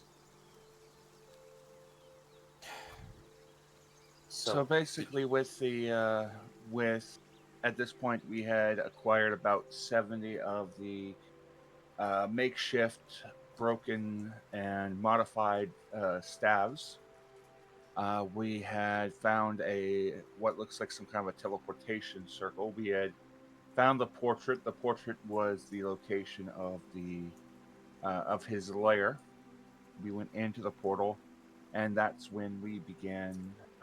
That's when we engaged with the vampire. Our first step was we all brought holy water with us as an agent to counteract the soul fire. We were each equipped with a vial of holy water, which would at least give us some protection due to our intelligence. Upon engaging, the first thing that we did was rip the staff away from him and then get it away. He proceeded to darkness was used to attempt to cover the staff. However, we quickly learned that he is able to see in the dark. And over the course of a very fast skirmish, we piled on the damage as much as we could. One of us went down. fell to his vampiric bite, and about that time, he was over the course of the combat, he grew increasingly manic from a number of the damage applied through the combat, as well as a number of taunts and jeers that were specifically made to unnerve, agitate, and irate, cause him to go into an irate state, which would make him sloppy. He then summoned the Soul Harvester. We quickly finished him off and slayed him through the use of a vortex warp scroll into a moonbeam. And upon him being slain, we found our way back to the initial hold. Inside of the hold, we found that our resurrection attempts failed due to the fact that the Soul Harvester was nearby. We proceeded to look around with the assistance of the Soul Harvester. It kept looking in a particular area, almost looking like it was pleading for help. Upon looking into this area, I found a hidden switch, which took me down to an altar and a large green gem. We doused the unholy altar with holy water, and we proceeded to light it on fire, destroying the crystal that the Soul Harvester was bound to, and thus, with this, it resurrected one of our own that had fallen, and then it proceeded to promptly leave. We took 2 pieces away from the altar, 1 shard of the gem, a blackened shard of the gem, and I also uncovered a locked journal, which over the course of the last couple of days, I have proceeded to unlock and have discovered that it is written in a language that I am unable to comprehend. Really now. As Morg will kind of actually lean in with more interest. As he's leaning in, she reaches into the bag, pulls out the journal, opens it up, and holds it to the hologram. He'll look at it and do something, actually. While you're doing that, I'll say, Alfira, you'll notice that Daedalus is, like, visibly mad because he said that we would look at it together, and you've already shown that that wasn't the case. I mean, depends on your context of together. You all are looking at this thing.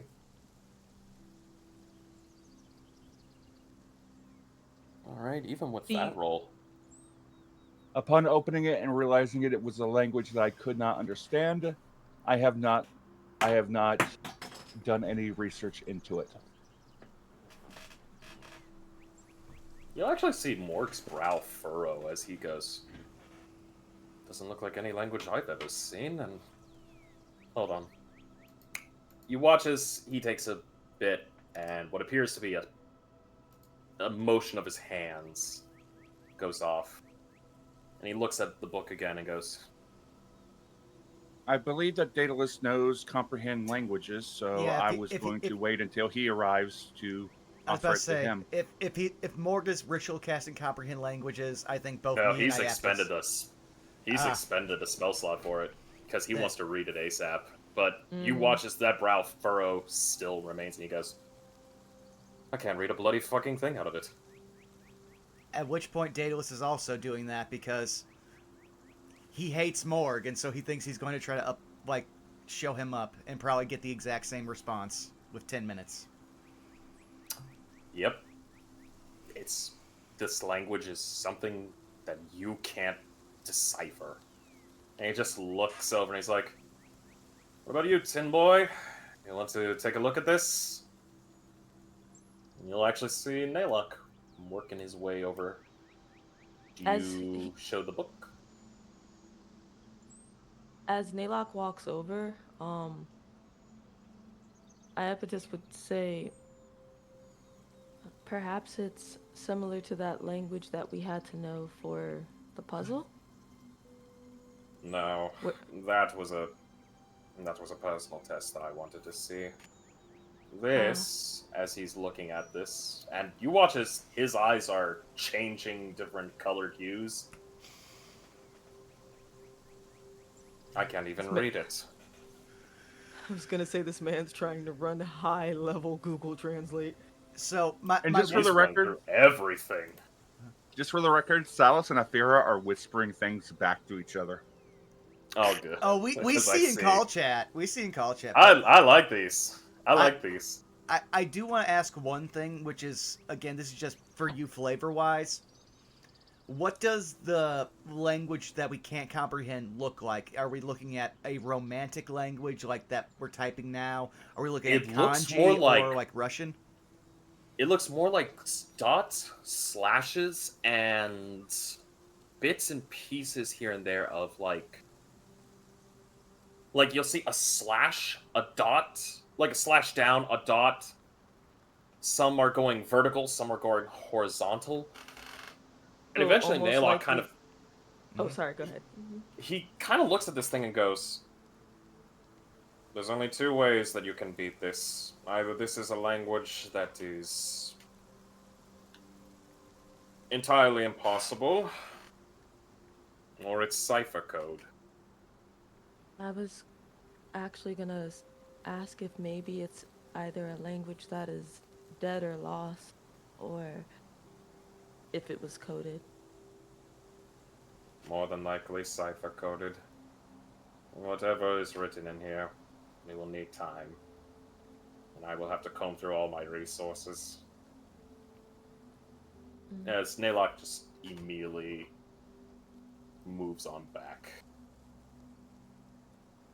If there's And Morg something I actually could- kind of frowns and goes, I really wish it wasn't cipher code.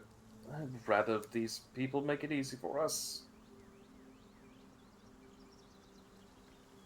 Dale's If there's just go. something I can add to Afira's recount. While I was out, there was a moment where I guess I got to interact with the harvester directly. I can only say that it didn't have any malice. It was forced, I think, to do what it was doing. So, it distinctly made it a point to say it didn't think it was my time. So, at least we know the harvester isn't one of the bad guys. Just forced to do a job it didn't want to do. Diane is the one that nods to what you said and goes, they're not. In fact, they're the closest thing you have to honestly, a neutral body. They're one of the few Celestials that don't judge. They just do their job. I just felt it was important to mention just in case anyone thought it might have ill will or something. And she kind of like pauses for a moment, like she's trying to find the right words. It kind of seemed like it almost resented itself a little bit for having to do what it was doing. So, yeah, It makes that would be sense. important. Harvesters are programmed for the sole task of ensuring that souls are taken to the afterlife no matter what. Though it's mostly on the peaceful severance. The fact that this one most likely has been used for more gruesomer ends. It goes against its very nature. It's like getting a demon or devil to try to pray at mass, or an angel to commit horrific debauchery. Never is taken well. Oh. Like, her eyes kind of widen, realizing for some reason that, like, what was said reminded her of something very important.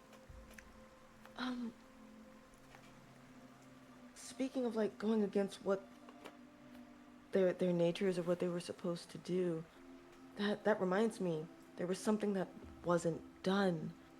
when we encountered Sweet, he looked a little like roughed up is the only way I could describe it. And when we kind of pushed him on it, all he said was that he essentially failed the person who wanted him to do something, or the entity that wanted him to do something, and they didn't take too kindly to it. So with just that, we know he was answering to someone else. But he made it a point to mention that after we pushed him. There is a grim face being made now by Diana as she turns to look back at Naylock. And Naylock, like, he's metal facing, but he just goes, noted. Morg will actually pipe up a bit and go, so you must have encountered him when he was dealing with something else. Like, he didn't look haggard, but he definitely looked like someone had roughed him up slightly before we got to him. Noted. Put that into our reports. Anything else you could tell us? So I know Diane has gone through a lot of stuff over the last few days fighting things. Can we confirm a blood cult has been exterminated? They'll look to you and they will nod and go, considering the amount of bodies we just buried a few days ago, yeah, I would say that the majority, if not the entirety of it, has probably been put to the grave. Well, then we need to find something that's powerful enough to direct a blood cult to do their bidding. That's not a blood god, so that's my job in the off-season. There's gonna be a face that Morg makes that he'll look immediately to Miranda and go, Miranda, seeing as how things are going, I believe we can move into the next part. Can we, everyone? And allow me to change the music.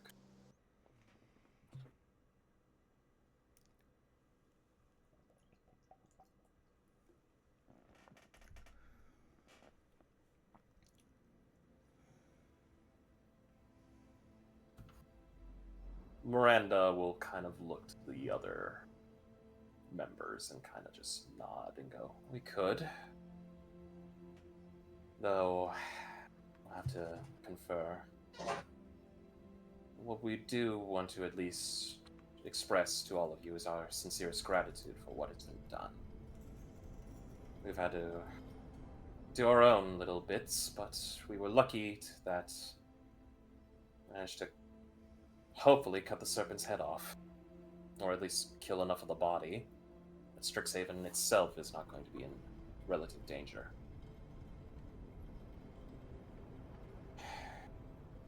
I still have to look over a few corpses, but it shouldn't be too bad. Honestly, I kind of wish you were here, Morg. That is your realm.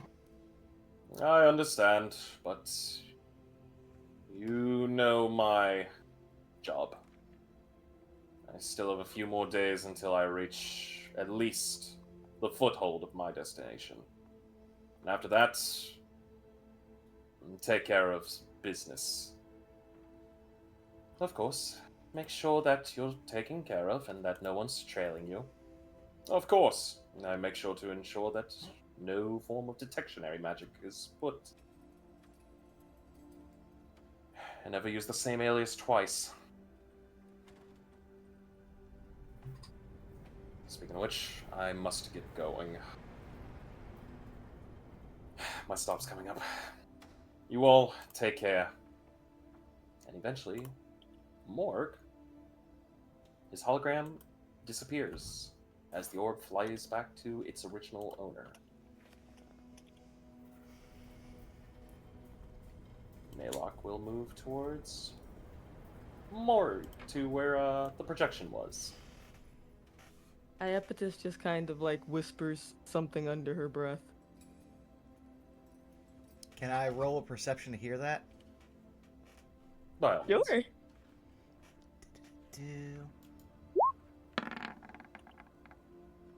That's I'd a say a 23. stealth? Roll stealth? Okay. Yeah, roll a let's- stealth. Oh man. Oh shit, nice. Got a 20. So, So what you yeah. hear? Mhm. Oh, go ahead. Huh? No, I was What- just gonna say what I hear. So what you hear is thanks, Mark. Like very kind of like very quiet. Like it was she wasn't muttering it like quietly purposefully for no one to hear. It was more so of like a kind of internal thought said out loud. And she doesn't sound sarcastic about it or petty. Yeah, I'll say Daedalus doesn't show a sign of reaction. He hears it, and we can move on. Eventually, Diane looks over and goes, "You know, the last holdout. The twins have already made their decision. He's already made his decision. I've made my decision. Miranda's made her decision. What about you?" It's putting a lot of responsibility in crosshairs, but majority rule the rules, singularity. And do as you wish. Diane nods. Alright. Kids, we're going to have a little chat here, and this is going to remain in this tower. It does not go anywhere, no one will say anything, and we will be holding ourselves accountable for this. You've done a great service. One that has not only benefited us as a group, but the school as an entirety.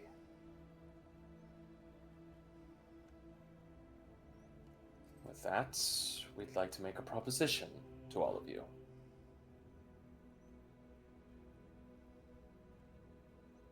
What If you would kind hear of us out. proposition?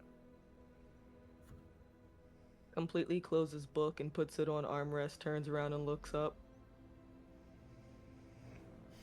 We've already submitted our reports to the dean, and of course we've had to confer with a few others. We are hesitant about this because circumstantial bits, but in essence, considering everything that has transpired, we understand that this year has kind of been a rock. You've all been put to the fire. More importantly, you've all been caught up in something that, as of right now, even though we believe is settled, we have our own thoughts and feelings upon some matters. And you'll watch as Diane actually kind of rolls up her right sleeve and presents to you both all her arm. There is the tattoos that are marked upon her, but there's one section right on her arm that's kind of a blank canvas of skin. And with one hand gesture going down like a wiping, that blank part starts to glow blue.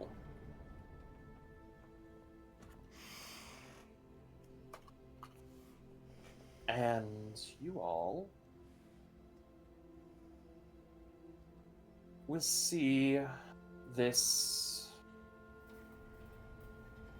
blue-white star appear.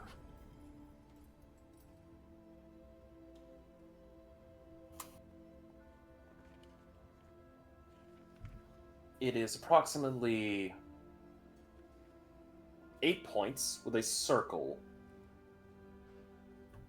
as she gestures over to Miranda, who will kind of put both of her hands on her chest up towards where her throat is and remove them, revealing yet another star.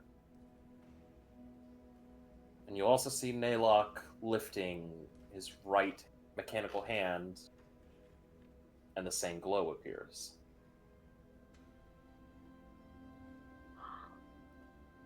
How familiar are you with your history of religion?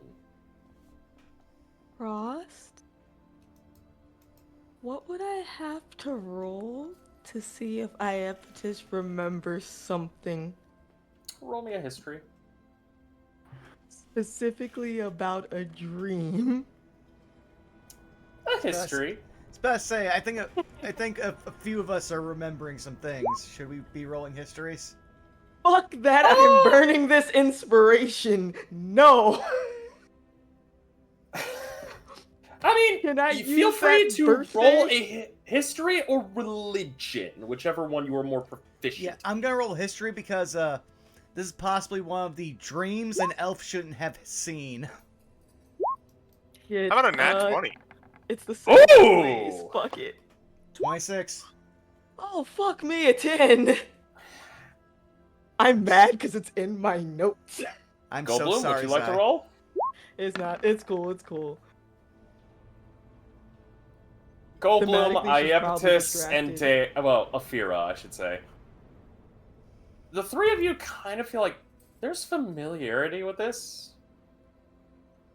Daedalus, Salus, you both will recall this image vividly from a dream.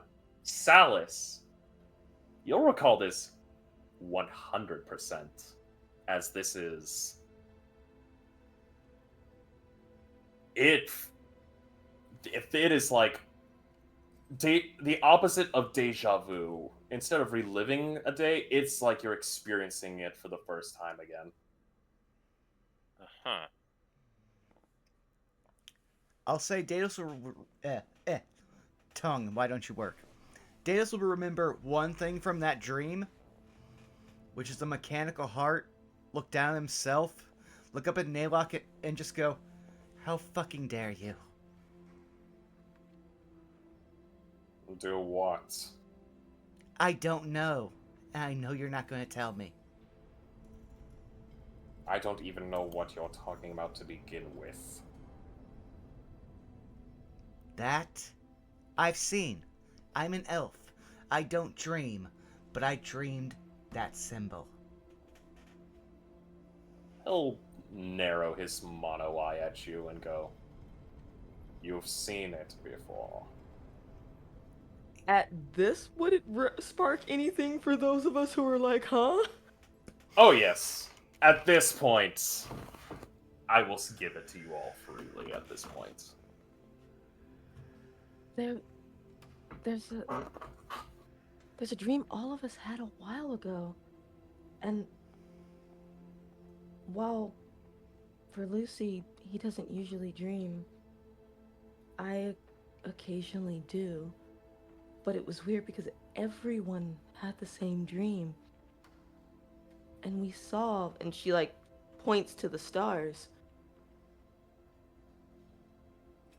And points to where Perdix would be. And just like starts going through little bit by little bit what she can remember. And she's like, Was that? How did we all have it? At that point, Diana's gonna look and go, if you've all experienced dreams, then this makes our job a hell of a lot easier. There's 7 of you, aren't there? She'll look to you, Afira.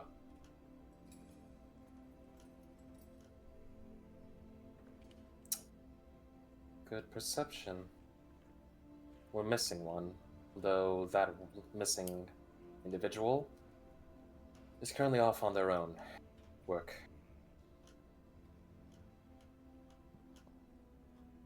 We saw a number of symbols that night. 7 stars of blue and white. A mechanical heart. A stone of blood red. Go ahead, Vaughn. I was gonna say, when you say mechanical heart, Daedalus like just rips open his robe, looking at Naylock, showing Perdix still attached to his like chest where the heart would be. Perdix is off of you. Oh, he's it currently is? being... Yeah, you did kind of give him to Naylock, as he kind of needed to read some stuff. He is in buffer mode. Then I'll say at this point, considering how many times like Perdix has attached himself to his spot, like the spot above his heart, he'll show the not like scars, but the entrance areas. Okay. Mechanical heart, The mechanical heart, she points at Daedalus. The stone of blood red, points at herself. The world tree, points at Goldblum. The howling wolf, points at Iapetus. The skull-horned staff, looks at Naylock. And the golden dragon, points at Salus. And 7 stars burning of blue and white. If we assume that Naylock is part of these stars of blue and white, that means the horn skull tip staff would be the currently absent Belky, no? That's what my theory is. Yeah. Well then, that is quite...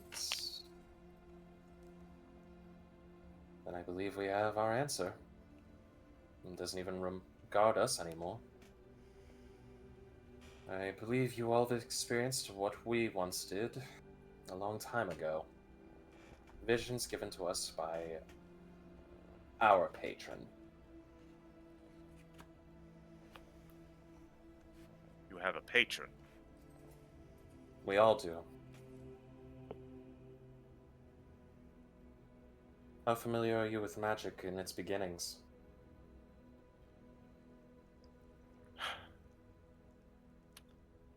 Big shrug from Salus. I was about to say, would that be a religion or an arcana check? Because... Religion. Oh, you That make it is so... religion. I'm trying to touch the weave. Why would you do this to me? Other than what we were taught in class and perhaps what we read in those books when we were in Kalamshan. Yeah, that's 11 on... I'm not picking up on the thing that I know is going on. I will save here for all of you. Diane will go. We are part of the Order of the Arcane, the Order of Maestra.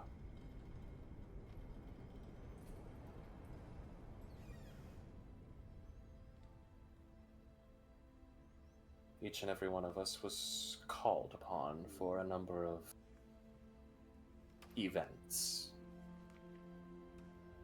We each played a part, and that's how our merry little group got together.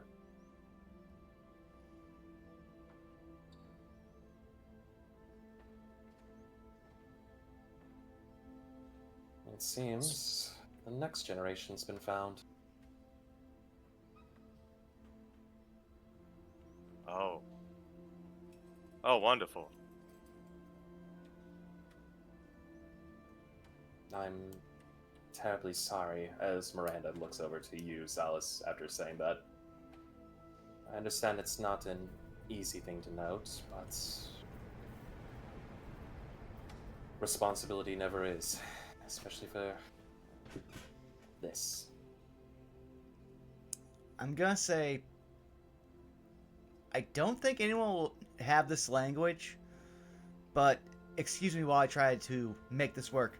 You'll hear Daedalus go, Patak Vla Lof. And if anyone knows Undercommon, they will hear the phrase, Lof hates us all. I have Iapetus that has. language. Oh! Goblin will know. And you were Iapetus wouldn't know.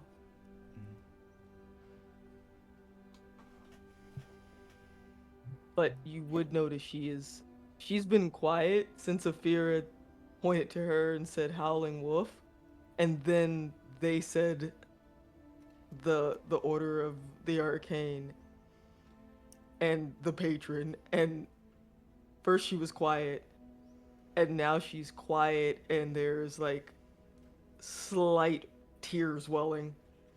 I'd say at this point you've realized Daedalus, as attentive as he is to trying to, like, again, be a good brother to you, he stopped looking at anyone and he is constantly glaring at Naylock, and it's only getting angrier and angrier the more they go on.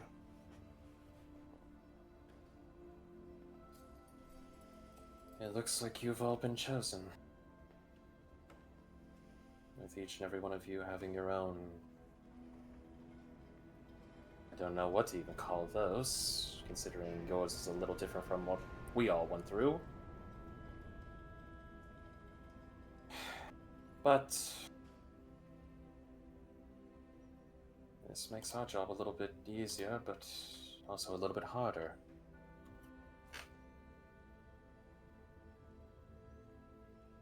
We're not going to sugarcoat it. We've all been apparently selected.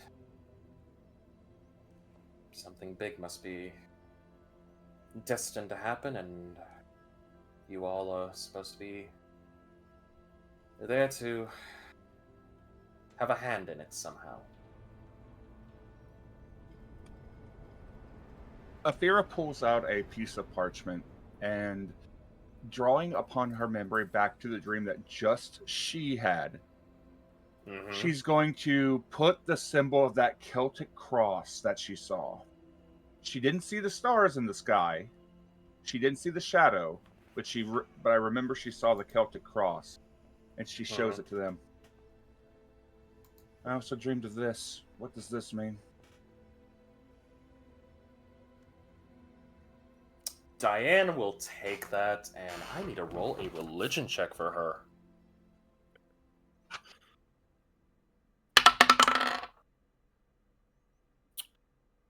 Okay.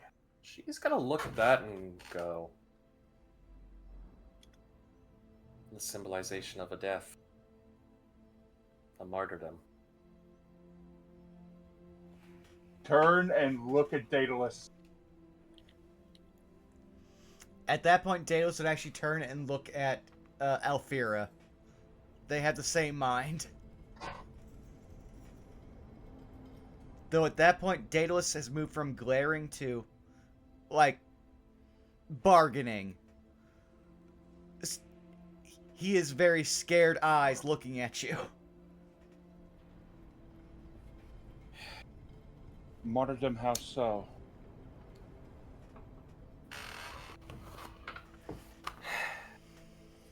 Fortunately, martyrdom via faith.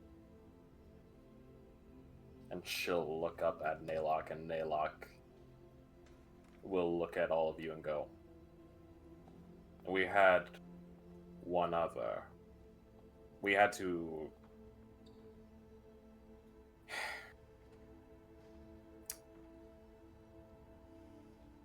There are 7, but in reality there were 8.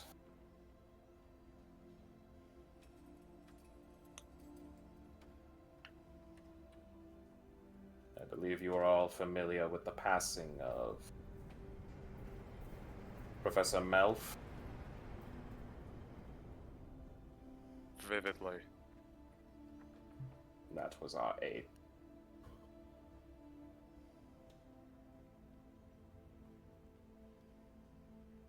She still has tears in her eyes, but looks up. I'm sorry.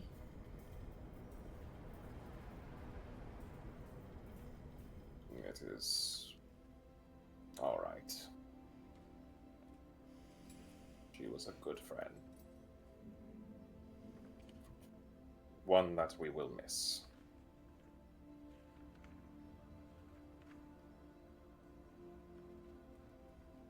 Her death must have set off the entire chain.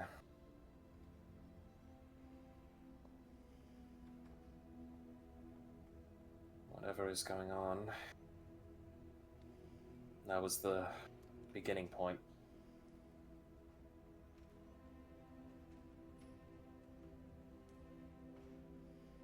It was. Which means that it was a beginning point that someone orchestrated. Someone set it up. And that's not good. And Miranda will pipe up, going, someone's pushing something into motion and we don't even know what it is. Whatever it involves, it has to do with the Order. More importantly, a force that's rising against it.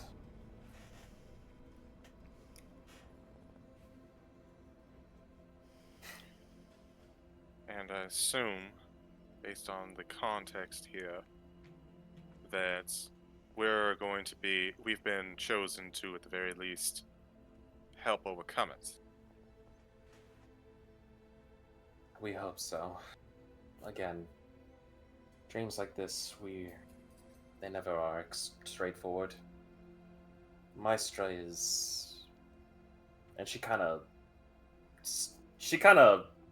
sinks back a little bit into her face and she goes, not the most communicative of the gods. Especially since all of her exploits and whatnot.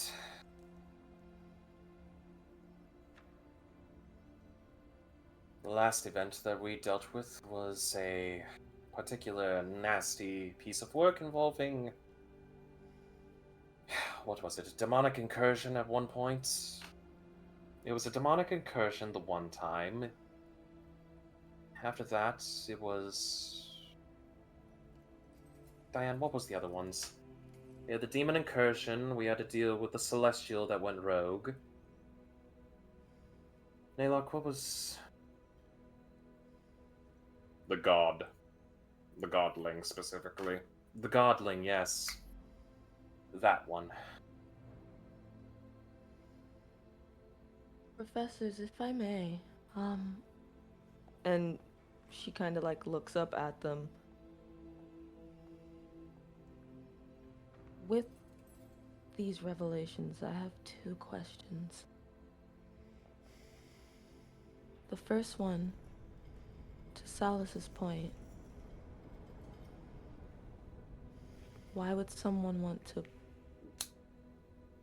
supposedly push Mystra's agenda ahead of schedule, potentially?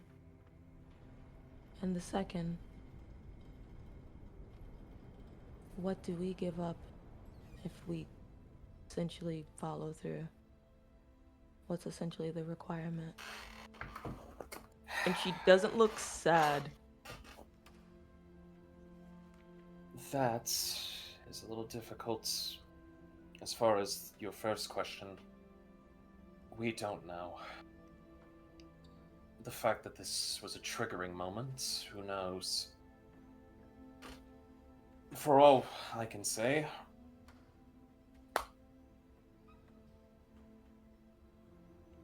maybe it was an attempt at trying to offset the balance. Strike one of us and hope the others may have fall in time, considering the staff. Especially about the operations that have been apparently going on without our noticement. As far as what's to be expected from you all,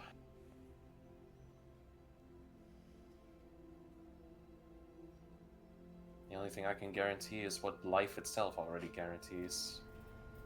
An unknowing future.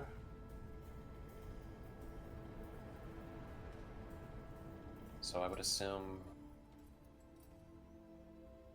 preparation is in order.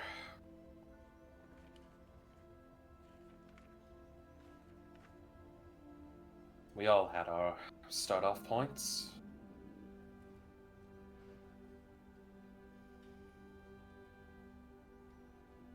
What we can guarantee is that your time with Strixhaven will not be interrupted, but it will most certainly not be following standardized academia.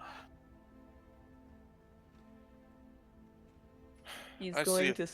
Oh, sorry. Go ahead. Sal's just gonna say, I see a lot of makeup work and extra credit in our future. Diane's gonna smirk a bit and go, and possibly some field trips. At Diane's statement regarding it's unknown what we'd have to give up.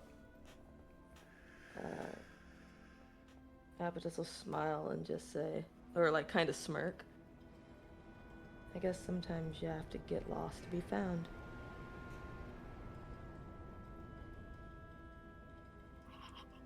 Journey of 1,000 steps.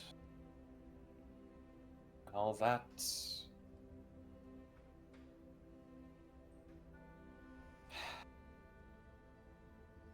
Hopefully it'll go a little bit easier for all of you than it did for us in our day. We can only hope. And you'll see Miranda kind of chuckle a bit and go, oh god, the amount of broken bones we had to deal with, especially on Morg's part. I still can't believe he's able to even move his wrist after, well, getting his entire left hand completely shattered. Maybe that's something we can talk about another time when we're, I don't know, not talking about things that we might wind up dealing with in the future. A point. I meant no harm.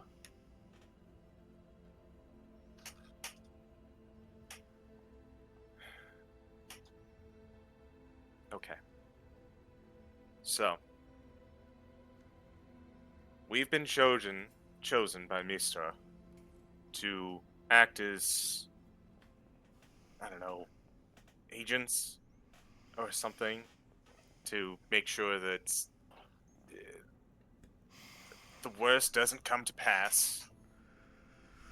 And they picked now, as I guess we're a part of a new generation, and it just so happened that we bumped into the place where the old generation was.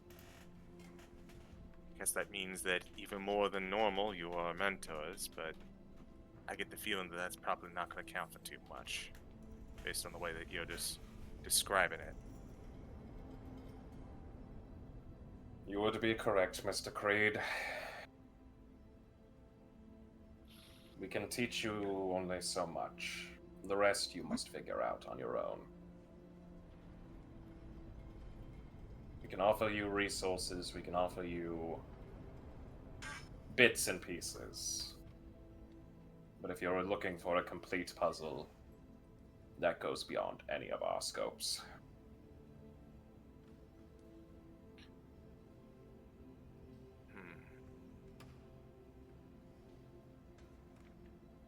We can just add it to the mysteries to solve, I guess.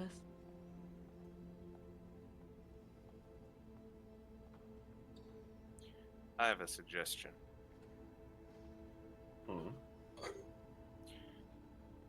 Pretty soon we're going to pass into our new semester. We're going to be moved into one of the 5 campuses. Most of us are going in different directions. That sound about apt? Under normal circumstances, yes. That would be apt. Then might not be a terrible idea, looks at the rest of us, to establish a club. Something for us to some reason for us to be together beyond just being friends. A place that we could meet, discuss whatever's going on, this whole nonsense behind the scenes. We'll all be a part of it. And whenever something pops up, we can just say that it's part of the club. It's not a perfect solution, but it'd move things and it would give us at least some leeway to still be a part of the academia. No? We technically have a clubhouse. We do have a clubhouse. I'm not giving up the security for that clubhouse.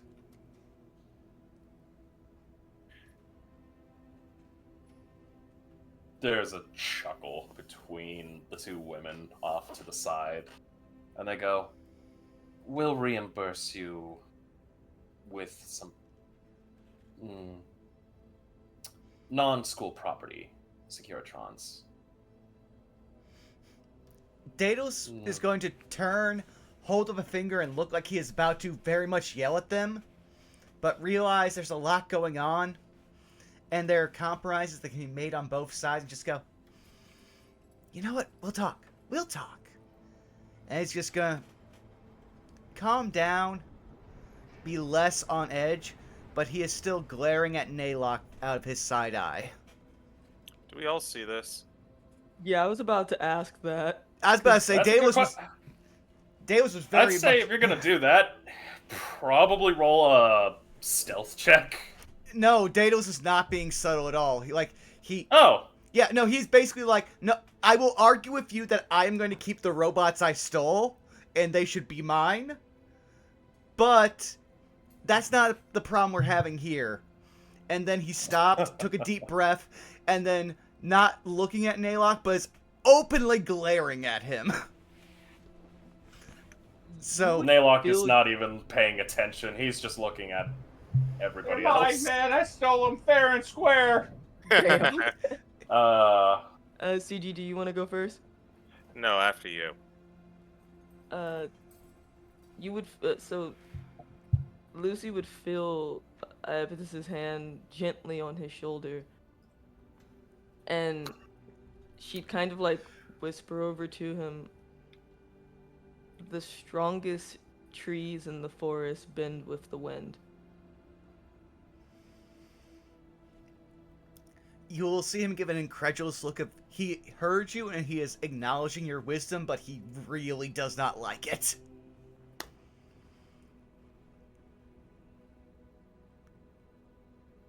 That's part of the process.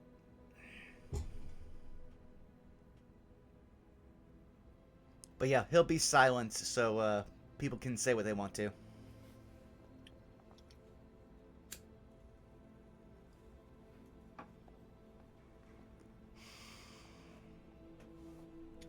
Well, anyone?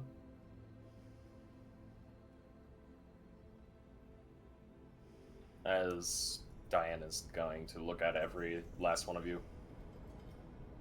If you have peace, speak it now.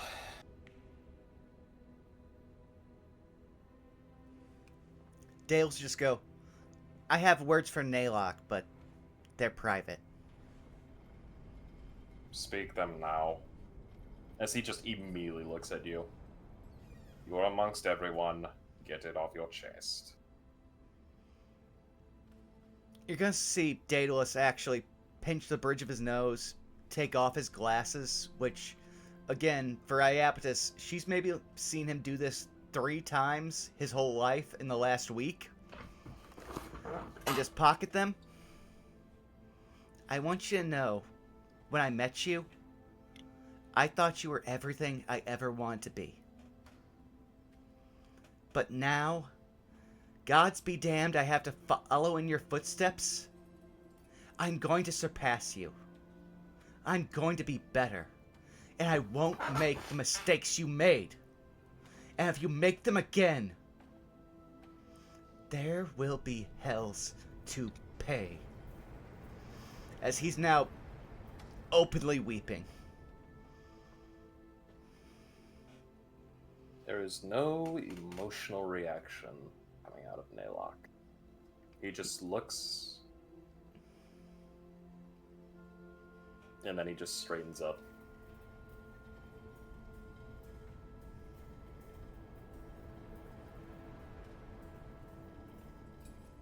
Anything else? No, we're on professional basis. We'll be fine. Good.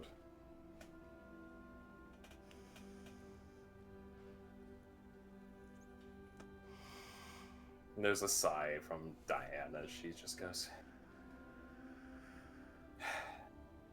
just like the beginnings. Alright. Seeing as how things are a bit more clearer, we'll have to do some talking. We'll have to send some messages out and to do some work on our end, but for now we have an idea on what's going on.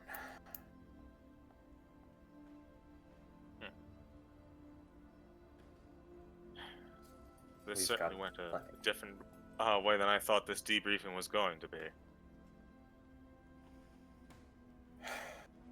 Miranda will perk up and go, our entire apologies. We did not foresee this. We've been dealing with our own bits and pieces. We've managed to figure out a few things. On our end, we were successful upon the discovery of what appears to be a hideout that was being used by the same group that you all had encountered. One to a much larger degree. Though things were not smooth.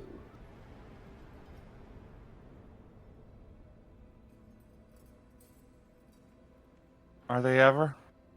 Nope. I don't Well, think simplicity would ever happen here. if it's simple, it's not really worth it.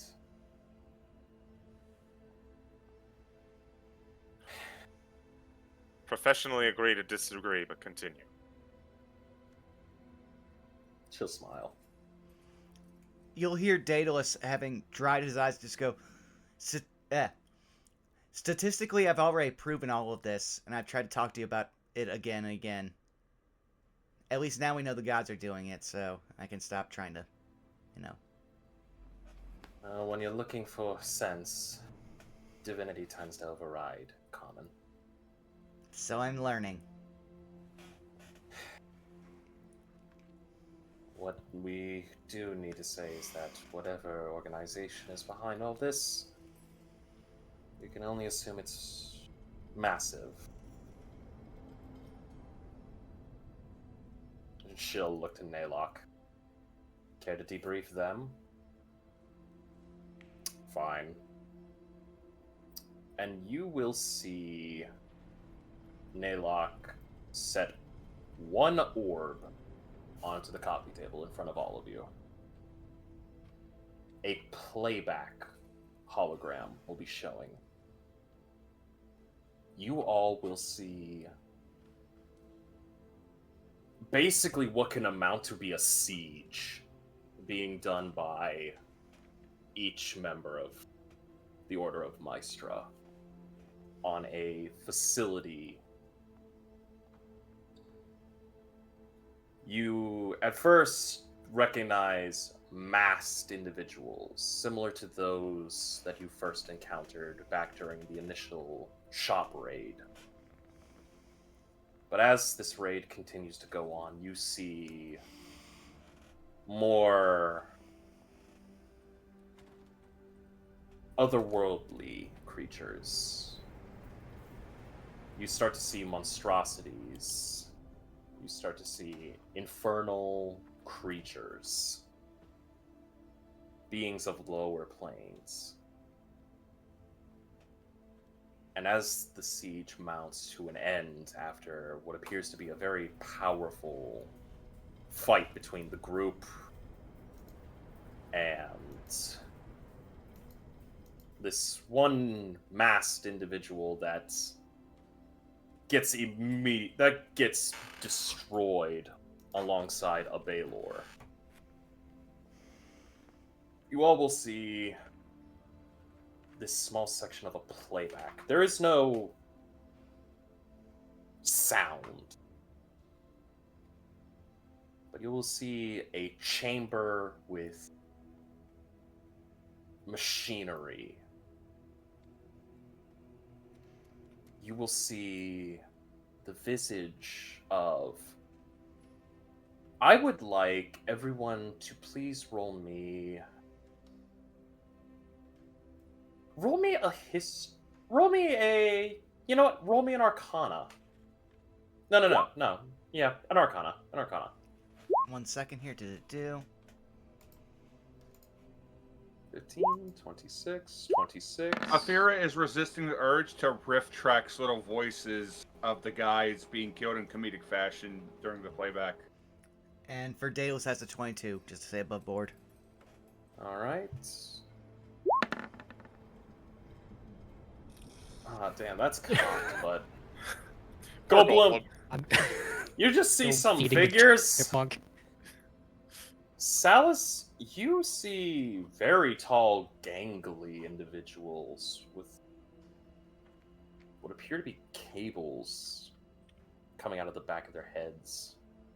And dare Iapetus Daedalus.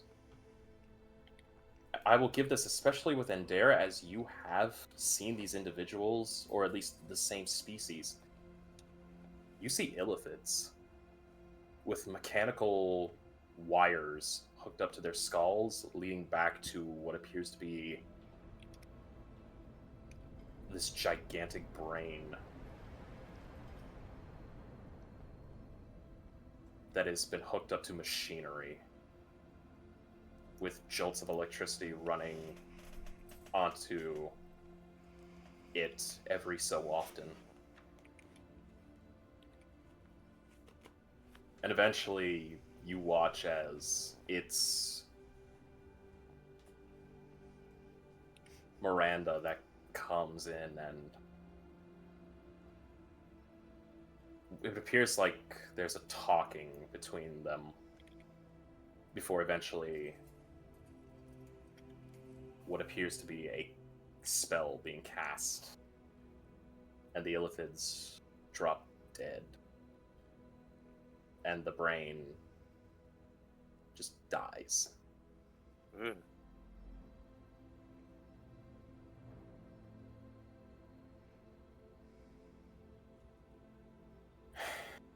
That was a major hideout that we managed to find. Never seen an illithid with cables in the back of its head before, gotta admit. It wasn't by design. It wasn't by their design. They were forcibly hooked up, and the Elder Brain was also forced into a machine. I'm gonna say They were Daedalus is being gonna... used. Oh. They were being used as, honestly, slave labor. The brain was acting as a processor, and every time it tried to think of something else besides its task, it was tortured. Horrifically. An entire illithid colony. Normally, creatures like that, not much mercy is given, but in that situation, I felt it only appropriate that they all be freed of their shackles.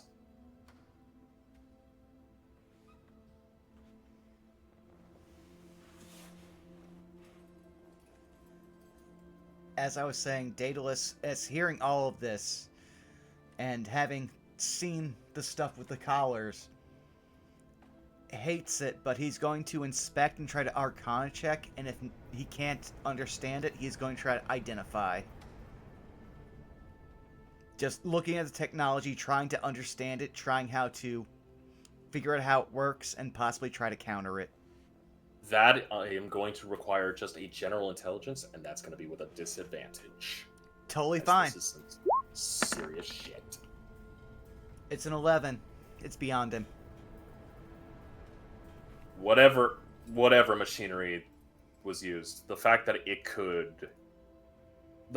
it's torturing an illithid colony as well as an elder brain, that's some serious stuff. I mean, he doesn't understand. Like, he knows of illithids. He doesn't know about elder brains. He is in whatever awe. that brain is, but above game. Yeah. We all know it is, but in game, whatever this stuff is, that's some serious tech and investment.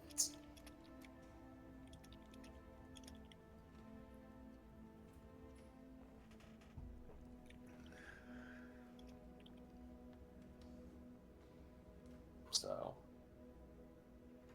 you'll see, Diane goes. Never in my life did I think aberrations would actually hold a concept of fear. But whatever they went through, it was hell on earth. We did the only thing we could do. Gave them the release.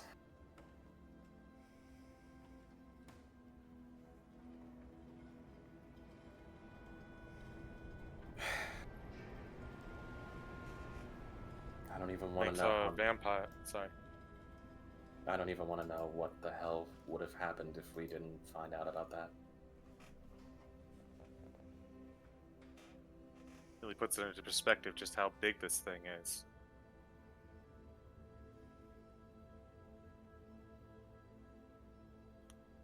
That is correct. This operation was only a tendril. Whatever parasitic organism this entire operation is, we are merely scratching the surface. Then it's time for us to... Depravity. Do you want to go or should Go I? ahead.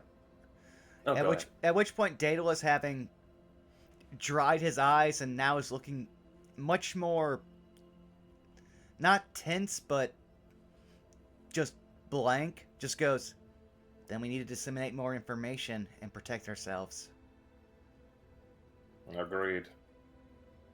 The depravity that has been displayed is one of very calculated intelligence. Whoever or whatever is leading this organization does not care about any form of ethics, morality, or whatnot. They will seek to subjugate and utilize any resource. To be able to enslave illithids and their hive mind. That is something no devil can come up with so easily. This speaks to a deeper form of psychosis.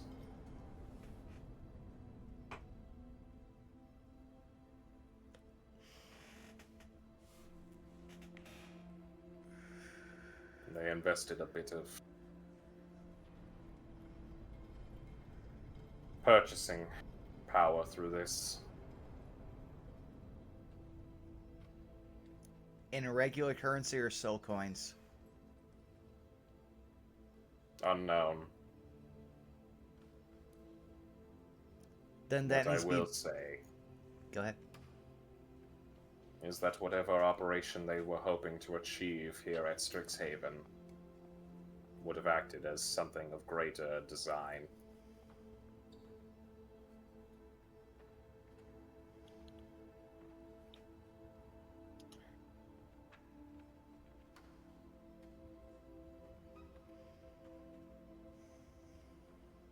Nalok's just gonna sit down.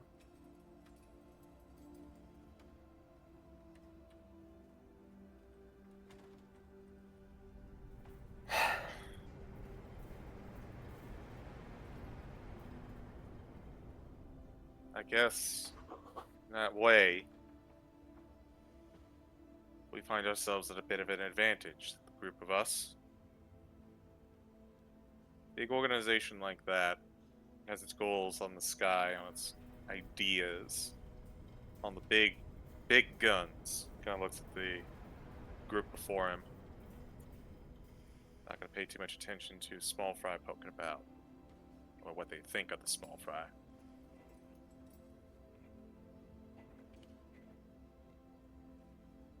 I can't exactly say what all y'all have gone with, what all y'all have been doing, what we've been taking care of sweet. But and he kind of looks to the orb showcasing everyone. I'm certainly glad you did. 573 bodies.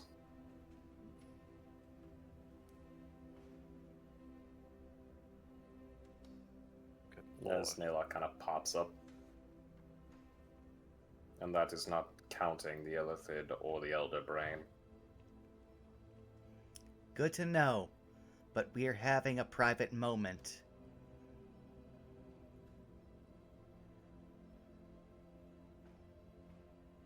I am merely just putting a scope.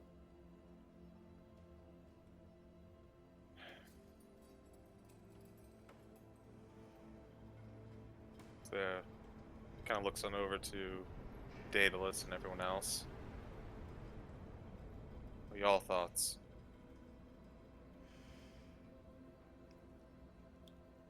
Well, I wasn't planning to go home during the semester break, but now I'm going to be reinforcing the hideout a lot more.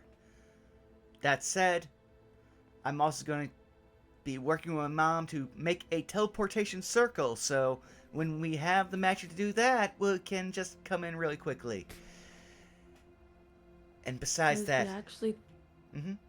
Sorry, go ahead. No, you go ahead. Interrupt me. Lucy, I actually think you should go see Mom.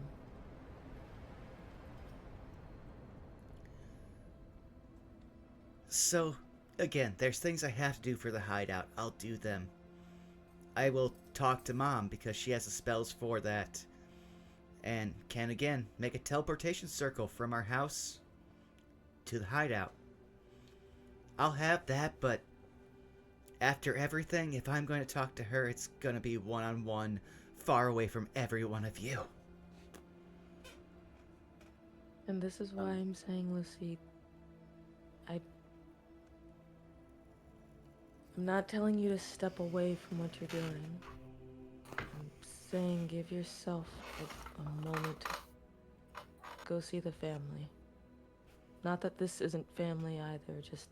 No, we're all family. But I'm going to need some alone time that we really haven't had because we've been surrounded by nurses and everything. But no, I am working to get somewhere good. Diane will speak up. If I may, I'm not one that normally tends to give their opinion so lightly, but I would ask maybe that you reconsider your thoughts about involving others. We don't know how far of a situation we're dealing with. This is...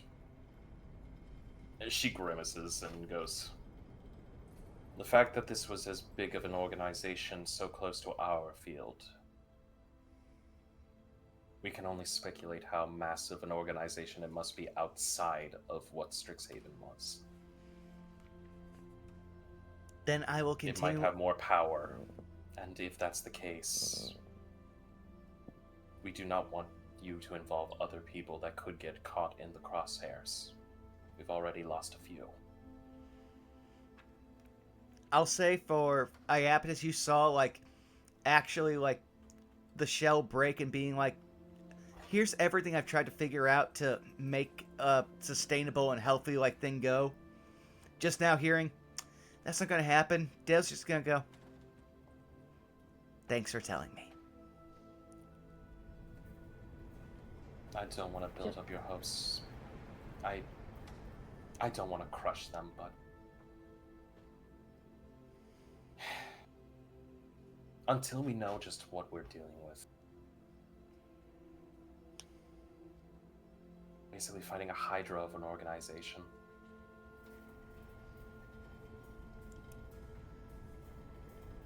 And until we know its depths, we might be leading other people into a slaughterfest. Hence why, Lucy, I'm not saying go see Mom for the sake of involving her in this. Go see her to spend time with her. To spend time with everyone else. I think you deserve that.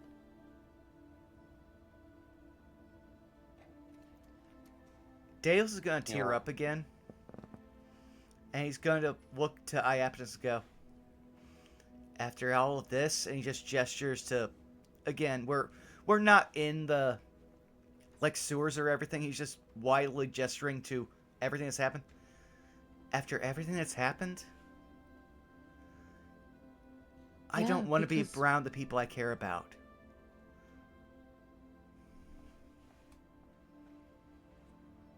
If I am, they'll be in danger.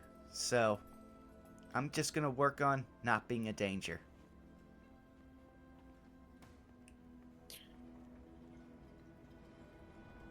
Hey, Sal's is gonna look to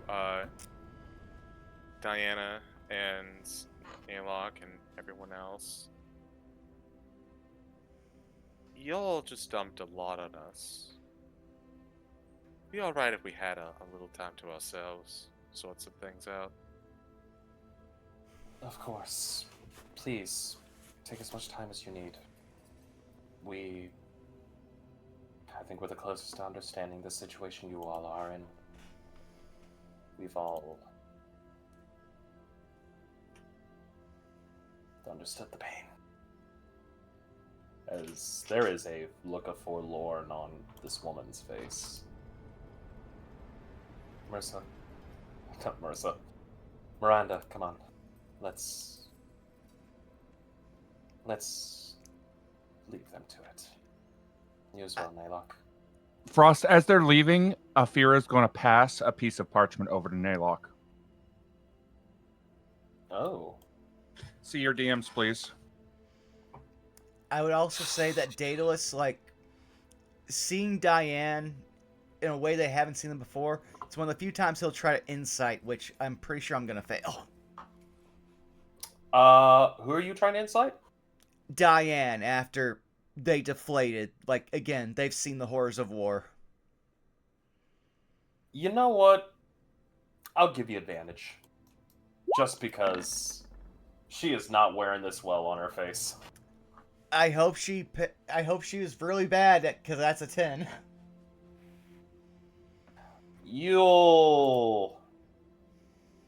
A 10's not gonna get you the amount you want, but it'll give you a foot in the door. Fair. Just give me This a general woman, vibe. This woman's been carrying something of a mountain on her back as well. In fact, she the deflation is palpable to the point that even Miranda has to be that person in attendance to help out. And eventually she'll go up the stairs and disappear. Following her will, of course, be Miranda, as she just immediately goes disappearing. And Naylock will actually look to you all and go, I do not convey emotions, but I do convey sympathy. What you all are going to experience is a test that not many are guaranteed to pass. All of us have nearly failed once in our life. I have already failed mine. And he's walking away. Would I just be able to like catch like his eye, so to speak, before he left? It's straightforward. It's not drooping, it's not sagging, nor does it look angry, but I'll let you roll an insight if you'd like. It's not so much that she's trying to figure out what he's thinking, it's more so like meeting his gaze of understanding. I mean, it's hard to with that mono eye. That is fair. More so Man, like man has a understanding singular robotic eye, basically the size of a traffic light, put into his face, and a single guess I slit mean, for like- where a mouth would be. I guess I mean like she's acknowledging what he's saying. So like basically not dismissing what he said, but acknowledging that he's essentially giving his sympathy to us. I would say Daedalus also glaring into the stoplight, which, oh man, I'm really glad he, actually, no, he took off his glasses, so fuck his, sight. But he's staring up in there and going just, when he says the word failure, that's probably the most these two characters have ever resonated. And it really sucks considering, you know, the dynamic. Yeah. But I believe there will be a nice... I believe there would be a nice place to end tonight's session. Ah! I had stuff to say. Yeah. Oh, well, if that This- case, please, by all means. If I'm No, gonna- I will keep going. If I'm gonna be honest, we've got 30-ish minutes. How about we do a 5-minute break and then we have Yeah, we'll the do actual a small huddle? break. Yeah, we'll do a small break, and then we'll have the huddle. My apologies if you've got some more. I'm actually wanting to hear this now. No, you're fine. It's just we've been late and everything else. But Yeah, I'm gonna step away honestly, for a we've second. actually been going pretty good. Mhm. All right, I've got a message to respond to, and I got a bathroom to go.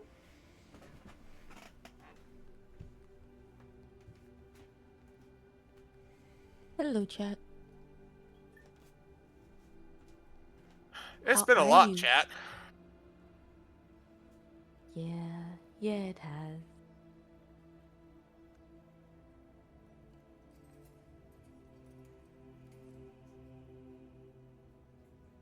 I'm glad you established the huddle because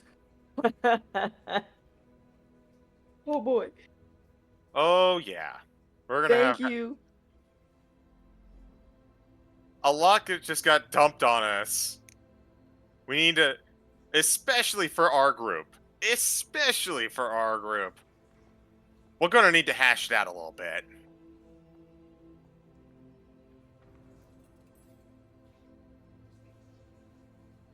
Oh man, I am so sized.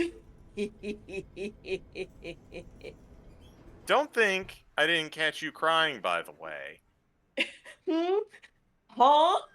Don't hum me.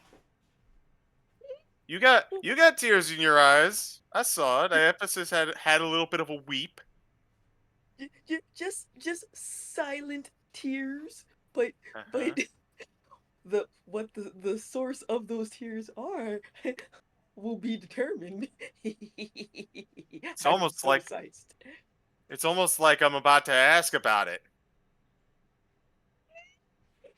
Look, a lot's happening. A lot gets swept away. But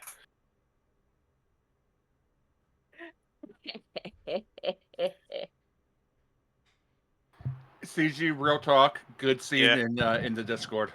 that was so great. I missed having this dynamic. For context, chat, during a good chunk of the debrief, when Bob was saying that Ephira was having a whisper conversation with Salus, how do I sum up this conversation?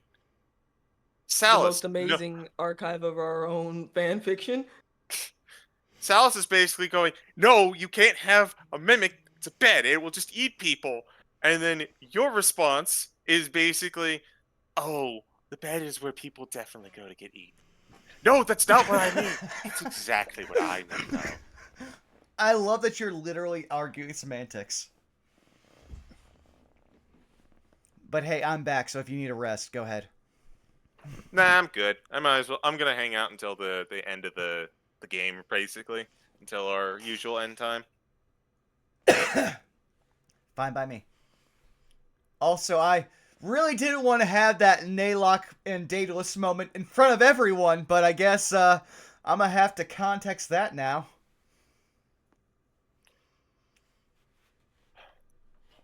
We are, at least I am probably not gonna push you on that. I'll just let you know above game. Oh no, again, it's Daedalus and like Naylock's thing is a weird codependency that turned toxic, so like again, it's good character growth, but stuff that I thought would be between the two of them, and now he just did in front of everyone, so hey, I'm gonna either be a superhero or a supervillain. And I've literally just told that to everyone I care about. Well, admittedly, there really wasn't much hope for that relationship on the outset, looking back, because we're talking about two people that, if an emotional, like, you guys multiply the emotions between each other, between the two of you. Mm-hmm. So it's basically 1 times 0 emotions. Oh yeah, no, and Daedalus lived his entire personality before meeting Naylock and going through that process is he lived to please, but then he found out the person he's trying to please hurts someone that he cares about so much that he's like, okay, no, I've apologized enough for you. I'm done. Mm-hmm. It's been interesting looking at the dynamic of the characters, because at least, like, from an above game perspective, but also, like, in game, I can see both characters as essentially different sides of the same coin, but they are not getting it across to each other well.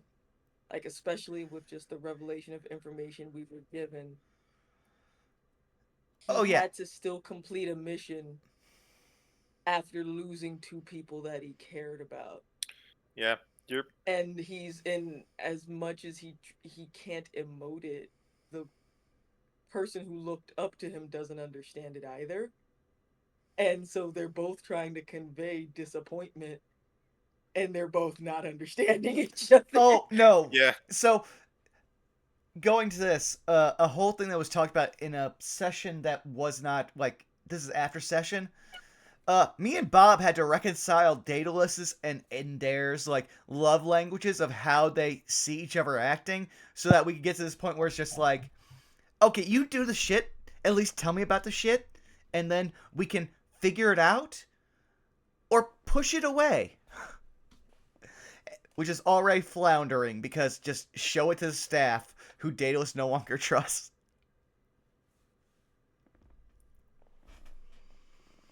But yeah, no, first season of our show is Daedalus and Endair's love languages clashing, and everyone else dealing with it.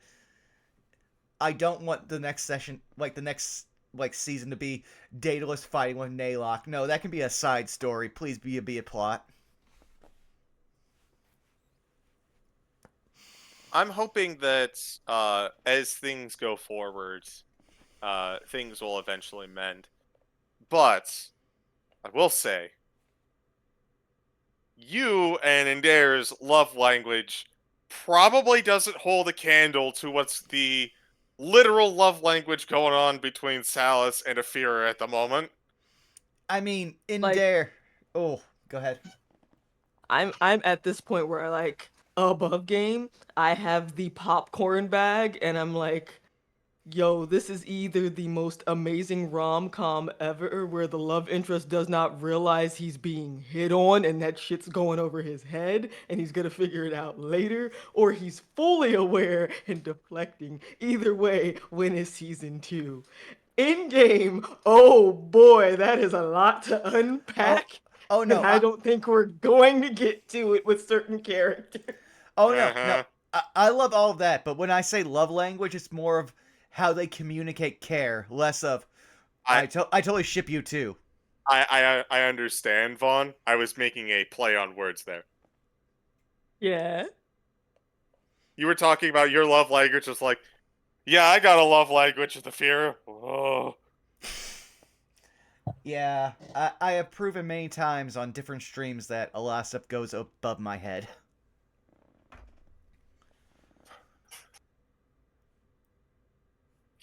Personally, I don't know about you, but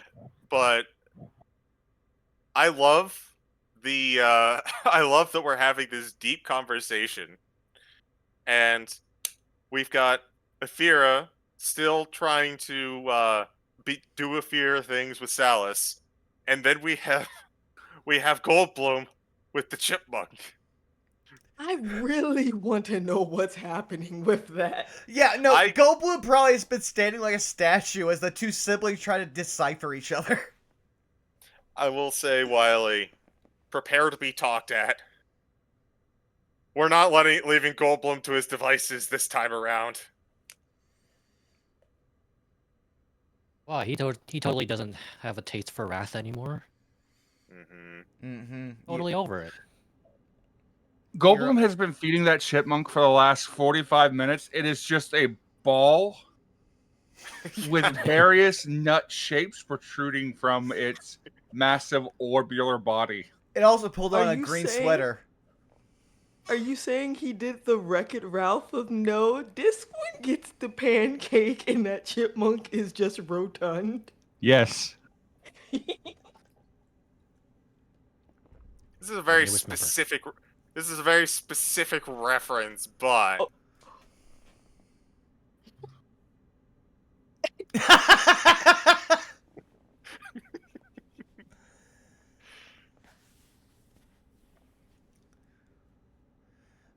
But I'm going to share something with chat that I shared with you guys earlier before everything came up. So, a lot of stuff has happened in my week, so my Turn My Brain Off and Play Things game has been Tales of Berseria, which, for anyone watching Saved by a Spell, totally unrelated. But if you watch Those Who Wander, it's like, yeah, that's the one Tales game of course Vaughn gravitates to. And I'm just going to wear that badge. Yeah, I'm playing female Branson unapologetically and just loving it. I just thought of something. Mm-hmm.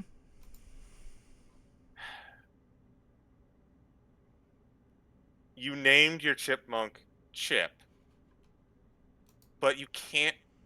It's not Chip and Dale because you are not a ranger. You are a druid. You can't have Chip and Dale rescue rangers. No, Chip and Day are the Rangers. Mm-hmm. Ignore the fact that he's a wizard and not a ranger. Chip and Day, rescue wizards.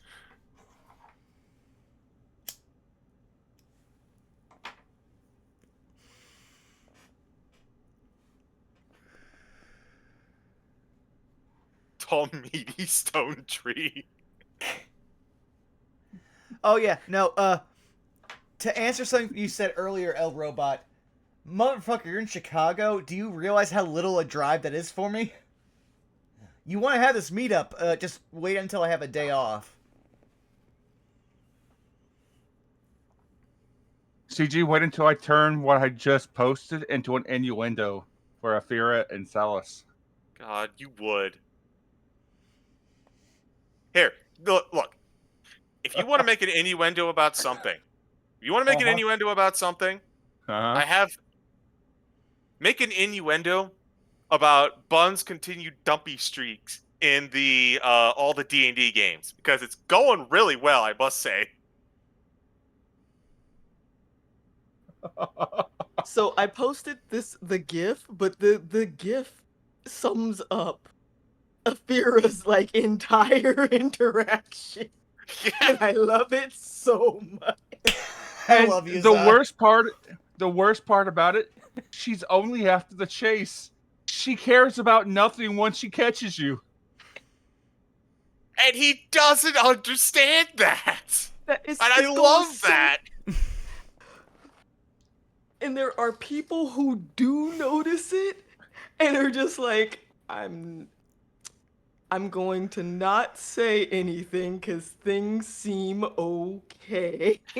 And then you have Good. like other people who are like, I don't get what's going on. They're really close. I trust both of them. They are together in my mind. I'm just gonna just imagine CG just sitting Salas down. It's like, what are you trying to explain to me? All right, so I want to tell you about this thing called Wile E. Coyote and the Roadrunner. What does that have to do with this? Just listen. Okay, so it's a very popular cartoon about a coyote chasing a roadrunner, and if the roadrunner is ever caught by the coyote, the show is over. I don't see how that affects the relationship going on here. No, you don't. And it's simultaneously amazing, entertaining, and aggravating.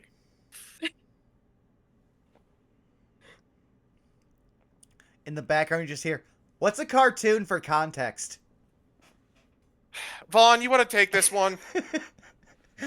No, I'm just being a pedant and shitty. No, I'm saying, Vaughn, could you please talk to your son? Listen, I have so many problem childs to curate, like, Bun realized midstream. Which, thank you, Bun, we love you.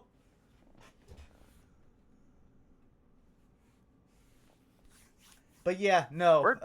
this has been a really good session for me. Yeah. Although I suspect we won't get too much left with the with talking, but it's probably honestly for the best if that we don't go into like full detail tonight, considering we Yeah. are down a member. Yeah, we won't go, this is a football huddle. Yeah. Hello, I speak- return. Welcome back. Do we want to just hop right back into it then? Yeah, we got Just a We everybody. can. football huddle? I'll also give you guys a heads up. Your missing party member will have a thing set for themselves for the next session, at least for the beginnings. Groovy. All right. Yeah, sure. All right. Allow me to once more put on the music.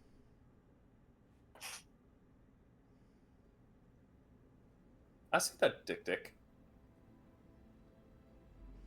Okay. Is it Yeah. Dick Van Dick? The picture. I know, The second one. I'm making an Ultimate Muscle reference. Thought we were going God, for I Dick haven't Van seen Dyke. that in fucking years. But yeah. So, as our predecessors have left the room, Salas is going to turn to everyone else. So, it's a lot to take in.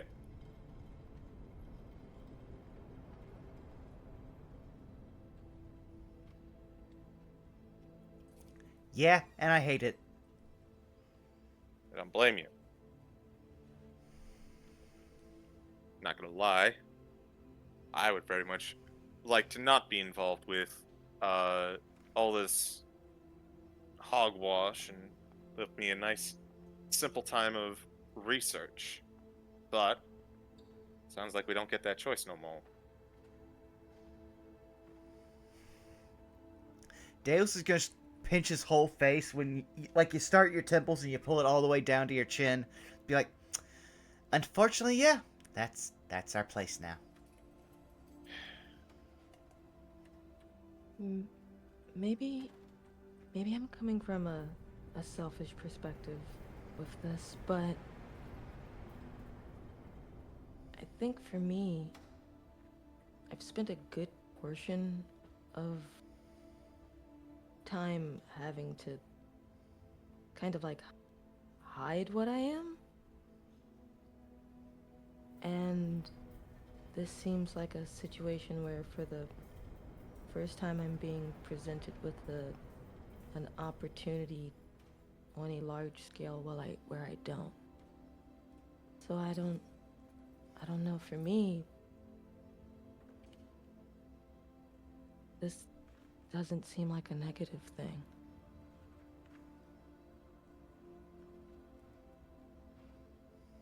I've never been one for fate or something, but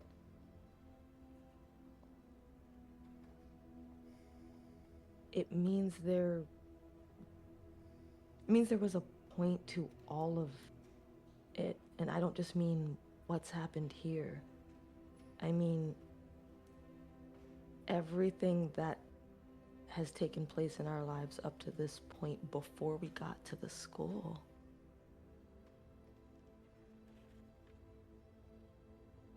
Things that maybe we thought made us less or made us scarred actually made us more.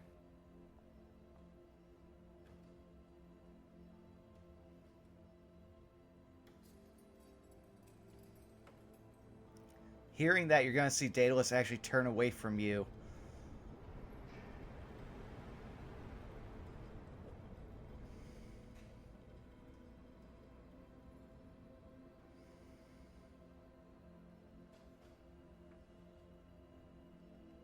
It doesn't mean that I think everyone should feel the same way I do. It's just me letting you know where I stand. I don't like being led around on a leash, but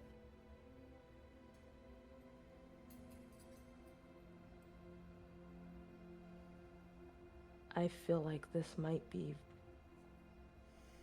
an important step for myself to take.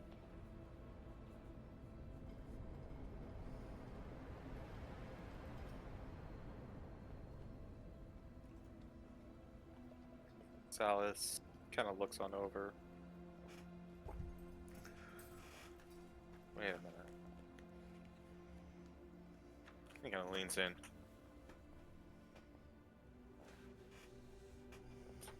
You were happy. Almost excited even. Am I right? She's smirking as she looks at you when you say that. Not happy about the circumstances that led to it, but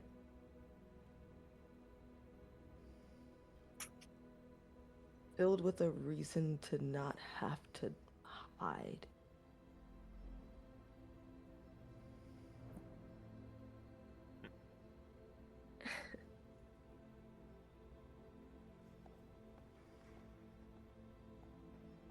It's a nice feeling.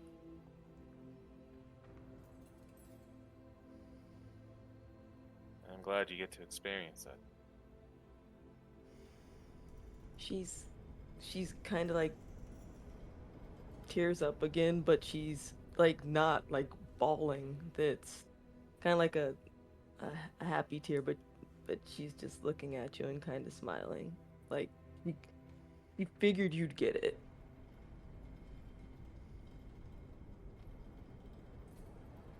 I had a feeling you'd understand.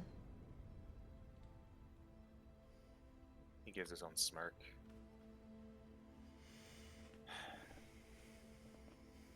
I'm glad at least someone gets some.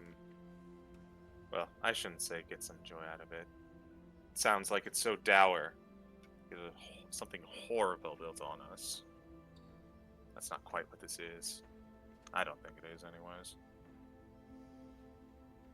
But I can see why people might think so, and I can see why you don't.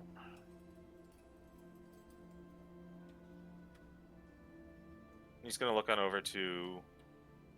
He's gonna look on over to Goldblum. I know it's your usual MO to let your actions speak more than your words, Goldblum. I'd still like to hear them if you have them.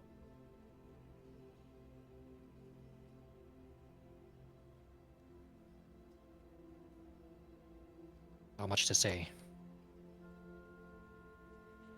Isn't there? Seems like there's a lot to say here. What do you think of everything going on? It's good? bad? Do you even want to do it? Whether we want to or not, we will do it. Done what we had to. Continue to do what we have to.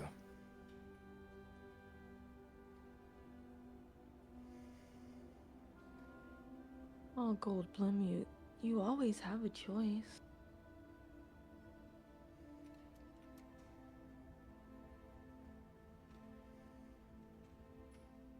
I choose to do it. It's the right thing.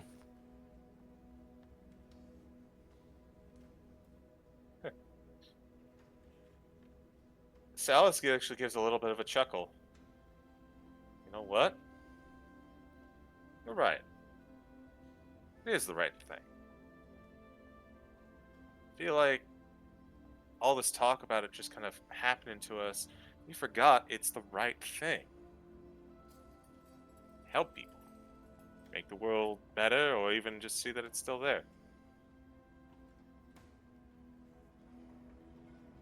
Thanks, man. I feel like I lost sight of that for a bit.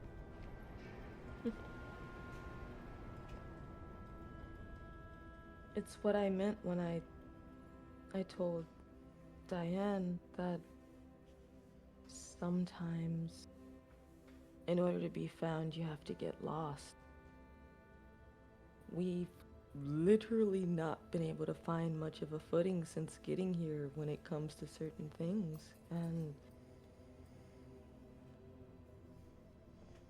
while it is our choice whether or not we go through with it, we have found one.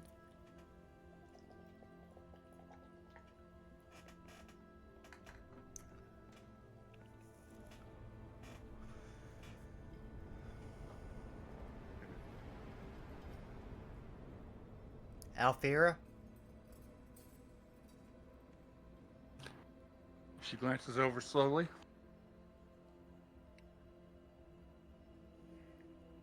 Where do you stand?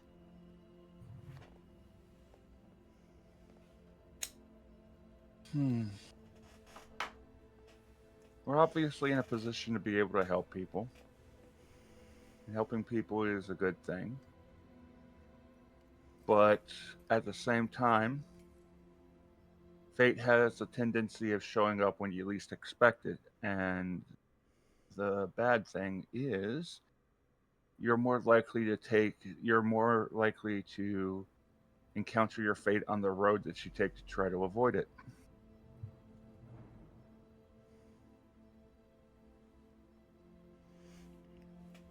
You're gonna see Daedalus get a little bit frustrated seeing that and just kind of like pulling up two fists towards your head, just like, you know you can't let it all out, but that's like Daedalus's thing is like, "Argh!" But he seems to agree with your logic. Afira, I have an important question for you. Uh-huh. I remember you mentioning some time ago that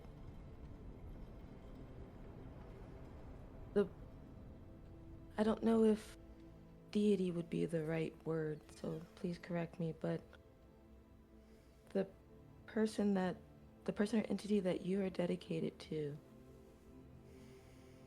obviously means something dear to you.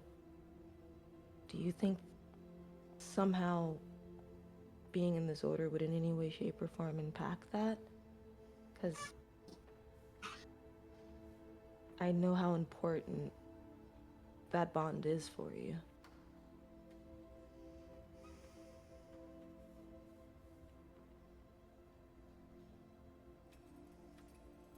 Will this particular group or organization require me to give in to destruction and gluttony?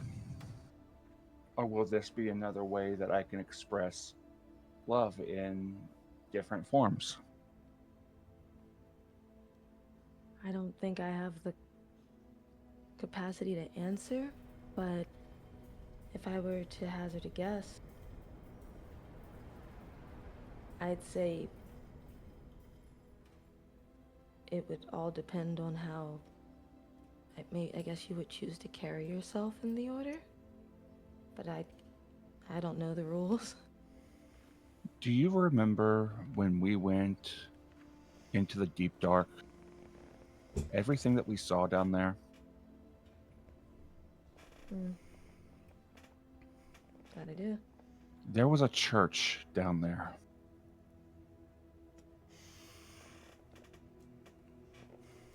The antithesis of she who I serve dwells within that place.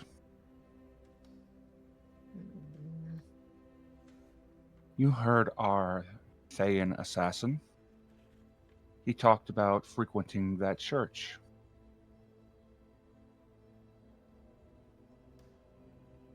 If it has a hold in this world, then it's obvious that I'm here for a reason.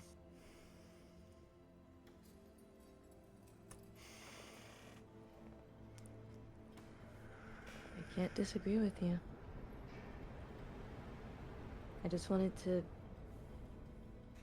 I wanted to make sure that your feelings were taken into account on this, and that whatever we had to do in this order, if you chose to essentially pursue this, it wouldn't infringe upon that. So,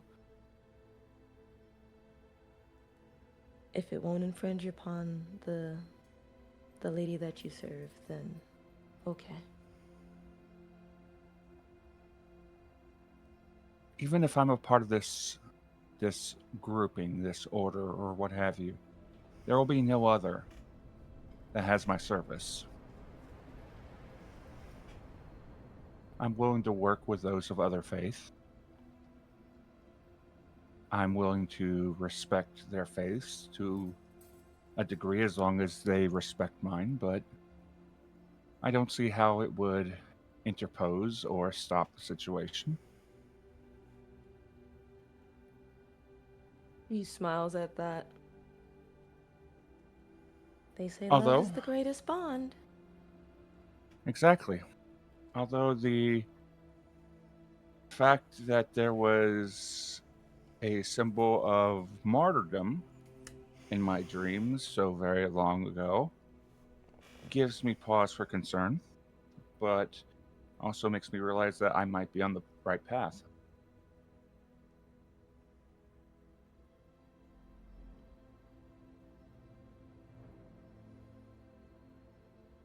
I know there's a chance, I guess, for additional sacrifice or loss, but if it were in my power, I hope I wouldn't lose any of you.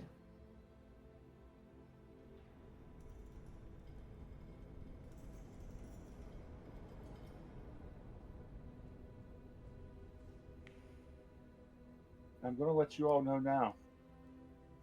If any of you die and don't come back, I will kill you myself. How dare you steal that from me? Samoyed head tilt.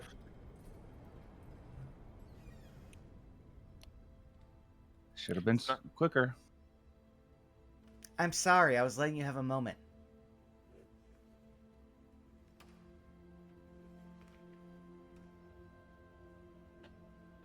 I guess that leaves one of us then. Yeah.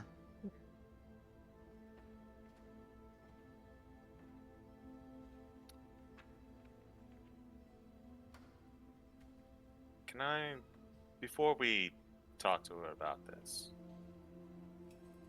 I don't want to get into it. It's not really my place. But can I say something to you, Daedalus? Of course. We are about to do is about to draw the ire of something grand and terrible. It seems like we're all in on it, even if we feel like we're forced to. That eye has not landed upon us yet. We had Sweet's eye because he had a grudge. But them at large, not so much.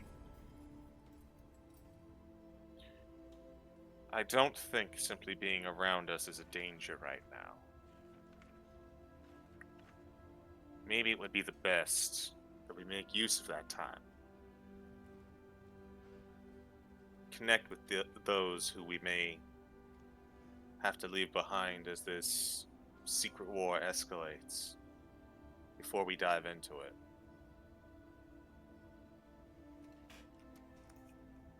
You're I gonna know watch. I'm going to. You're gonna watch a lot of emotions play across Daedalus' face because he takes a lot of what you say very seriously. And then he's just going to give you a very, like, sad, imploring look and go, "Who will build the fortress to protect us?"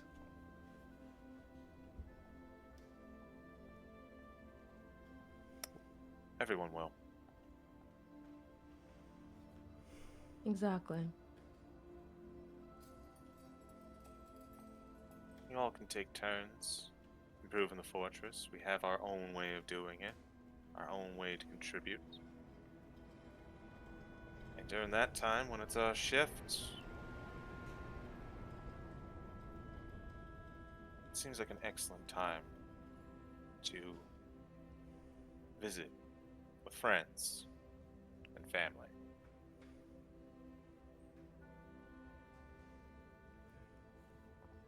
Daedalus will tear up and just go, "I'll work with what they give us."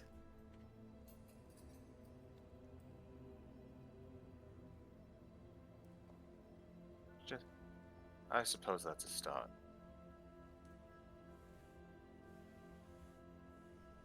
And he is going to sit up, and he's going to walk on over to Daedalus. And he's also going to kind of gesture to Iapetus a little bit to follow. He's going to sit She'd down follow. next. He's going to sit down next to Daedalus. He's going to put his arm over his shoulder. The half hug, if you will. And he's just going to say, "Sorry about what life has dealt you, my friend. I'm sorry that this is happening to you. And I can't fix it.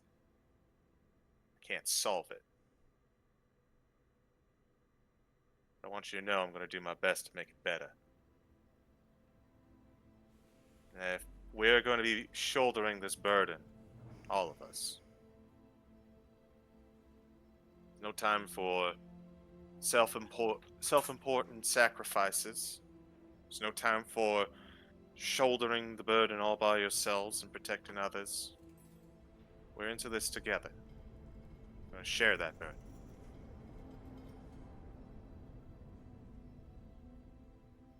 Do you want to say anything else, Zai? So she nods, looks over, and as like an additional lightening of the moment, just kind of says, "See, you stepped into the leader role nicely." How did it happen? I still don't know! I mean, it was bound to happen, but above game, I will say, as you put your arm around him, when you said, "be better," after his whole thing with Naylock, he kind of not became rigid, but held his posture a lot more, like, sternly, and resonated with it, and it's just gonna go, "I'll do my best. I'm going to stumble a lot, but I've never been happier to have more people around me than this. So, whatever happens, happens." It just kind of like, at this point, just like leans back in like I think we're in a duvet or like a comforter. I don't know. Just leans back, holds out his arms, just goes, as the tension leaves his body. Good. I'm glad we're all on the same page. And if whatever happens to us is that we get eaten by our own beds, we know who to blame. Looks on over to Afira. eaten by our own beds. You say that like you won't enjoy the process. Going to the bed is exactly where you go to get eaten. Why would we blame Afira? Anki made our beds, and I am still angry about it. Why are we talking about beds eating Didn't you guys have enough with the treasure chest? What? Who wanted to have who wanted to get that whole treasure chest industry started?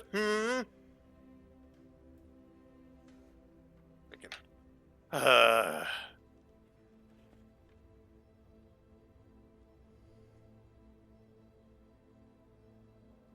wanted a pet. You have one. If I can't have a mimic, I might as well take a tiefling. That's not how that works. There's going to be a look back and forth. Just Did I? Smirk. Yeah, you're gonna see playful look on Afira's face. You're gonna see Excalibur face on Salus's. Should I? I'm confused. Did I? No. I processed No. enough today. I am walking out. Bye. Let's leave. We're dropping this. We're dropping this. I'm sure Iapetus can help you learn how to be a good boy. What? she's trying to process so much right now. Don't Well, blow shape into a up good the boy. elves' brains. Wait, what'd you say, Wiley? I wild shape into a good boy. Oh my god. Into the goodest boy. So you are a silver golden retriever. Oh my goodness. Our professors Dude. just come down and it's like everyone is there, but now there's a dog. Which fits for 2 different people in the party. Yeah.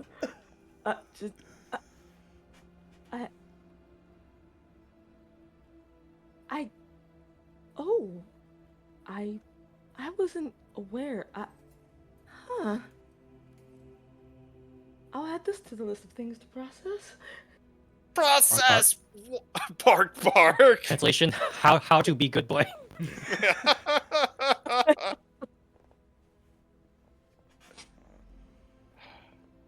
Oh my goodness. I think Yeah. that's a good place to end it. Wrap us up, Frost, if you're still there. There we go. Oh, I'm here. I just had to keep myself muted from laughing too hard. But yes, I believe that would be a good time to end tonight's session. Hooray! Greatness is being thrust upon you. Don't fuck it up now. No, I hate and love you for all the reasons I know you know. CG, you color her. She's your problem now.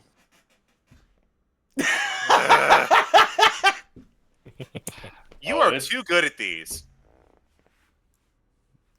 That said, we have several people staying way up past their bedtime, so those people should go around the horn as I find someone for us to raid.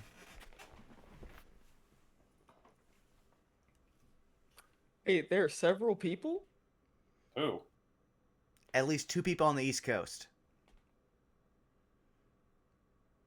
Well, I'm one of those people. I guess I'll lead off. Hi. I'm the CG. You can find me nowhere because I don't much care for social media, but you can find me on various Good Beans D&D channels such as twitch.tv/fartingtarts, where you can catch me tomorrow for War of the Shattered Sun. J Frost's character is about to have a very interesting combat encounter, I'll tell you that much. You can also find me every other Tuesday for Rascals and Ravnica with a certain rabbit in the chat. I see what you're doing. And you can also find me this upcoming Thursday over on twitch.tv/punkyarddog, where we're doing our year in Candlekeep. Currently over on that channel, the party had a spa day. They weren't planning on a spa day. And they're probably planning on figuring out what's a little up with this kind of shady looking spa day. That's it for me. I pass it over to Wiley. Hello. But I'm not playing Path of Exile 2 off stream because I can't play it on stream because my computer can't handle it. You're finally playing randomizers on Mondays. And every other Sunday. Not this Sunday, but next Sunday. Helix sucks. Other than that, you can find my music at YouTube and Ko-Fi at Wiley Willy. But that is me. Where can we find you? Who you say? Yeah, I didn't transport that while you got too crunched. Oh, Bob, where can we find you? You can find me on Twitch, Twitter, YouTube, Blue Sky, so on and so forth at Shadowlands Bob. I played Afira, the chronic pain in Salus's ass. Zai, go. Wouldn't have it any other way, by the way.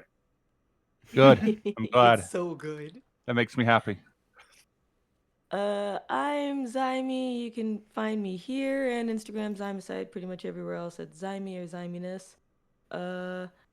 This coming week, I'm probably diving back into Final Fantasy X. There might be some Monster Hunter Wilds because, duh, it me, and we got new title update. Let's go. And Mama needs new shoes. And then fighting games, beat 'em ups Friday. Might play some more Splintered. Fate. But yeah, that is me. J Frost, it should be you next, and also cardboard cutout Krista. Hi, I'm Krista. No, not really. Hi, I'm Jay Ross. I speak for my spouse for right now, as they are not here right now. Hello. You can find me everywhere where CG said. Yeah. Other than that, find me here, where I get to emotionally put these chuckle fucks through a roller coaster. Life is good. Life is really fucking good. Trauma makes you stronger. Besides that, yeah. You found me out in all these other places. I love you. You know who you are. You special being. Vaughn. Hi, you've already found me here at twitch.tv/BurnoutVaughn. You can't find me on Twitter because I nuked it, but you can find me on Blue Sky and YouTube at Burnout Vaughn. You can find me on Patreon at Burnout's Bar, and not a lot of stuff's happening. Tomorrow we have Those Who Wander, where, oh boy, we're about to start a new arc. Possibly. Oh, the woods are strong. And then no streams until the following Saturday, where we might get into Of the Devil, and we might be litigating our first case in front of a fucking apartment complex. So things are a little off the rails, but we're all there for it. We're gonna raid our good friend Procyon Rex. What should be our raid message?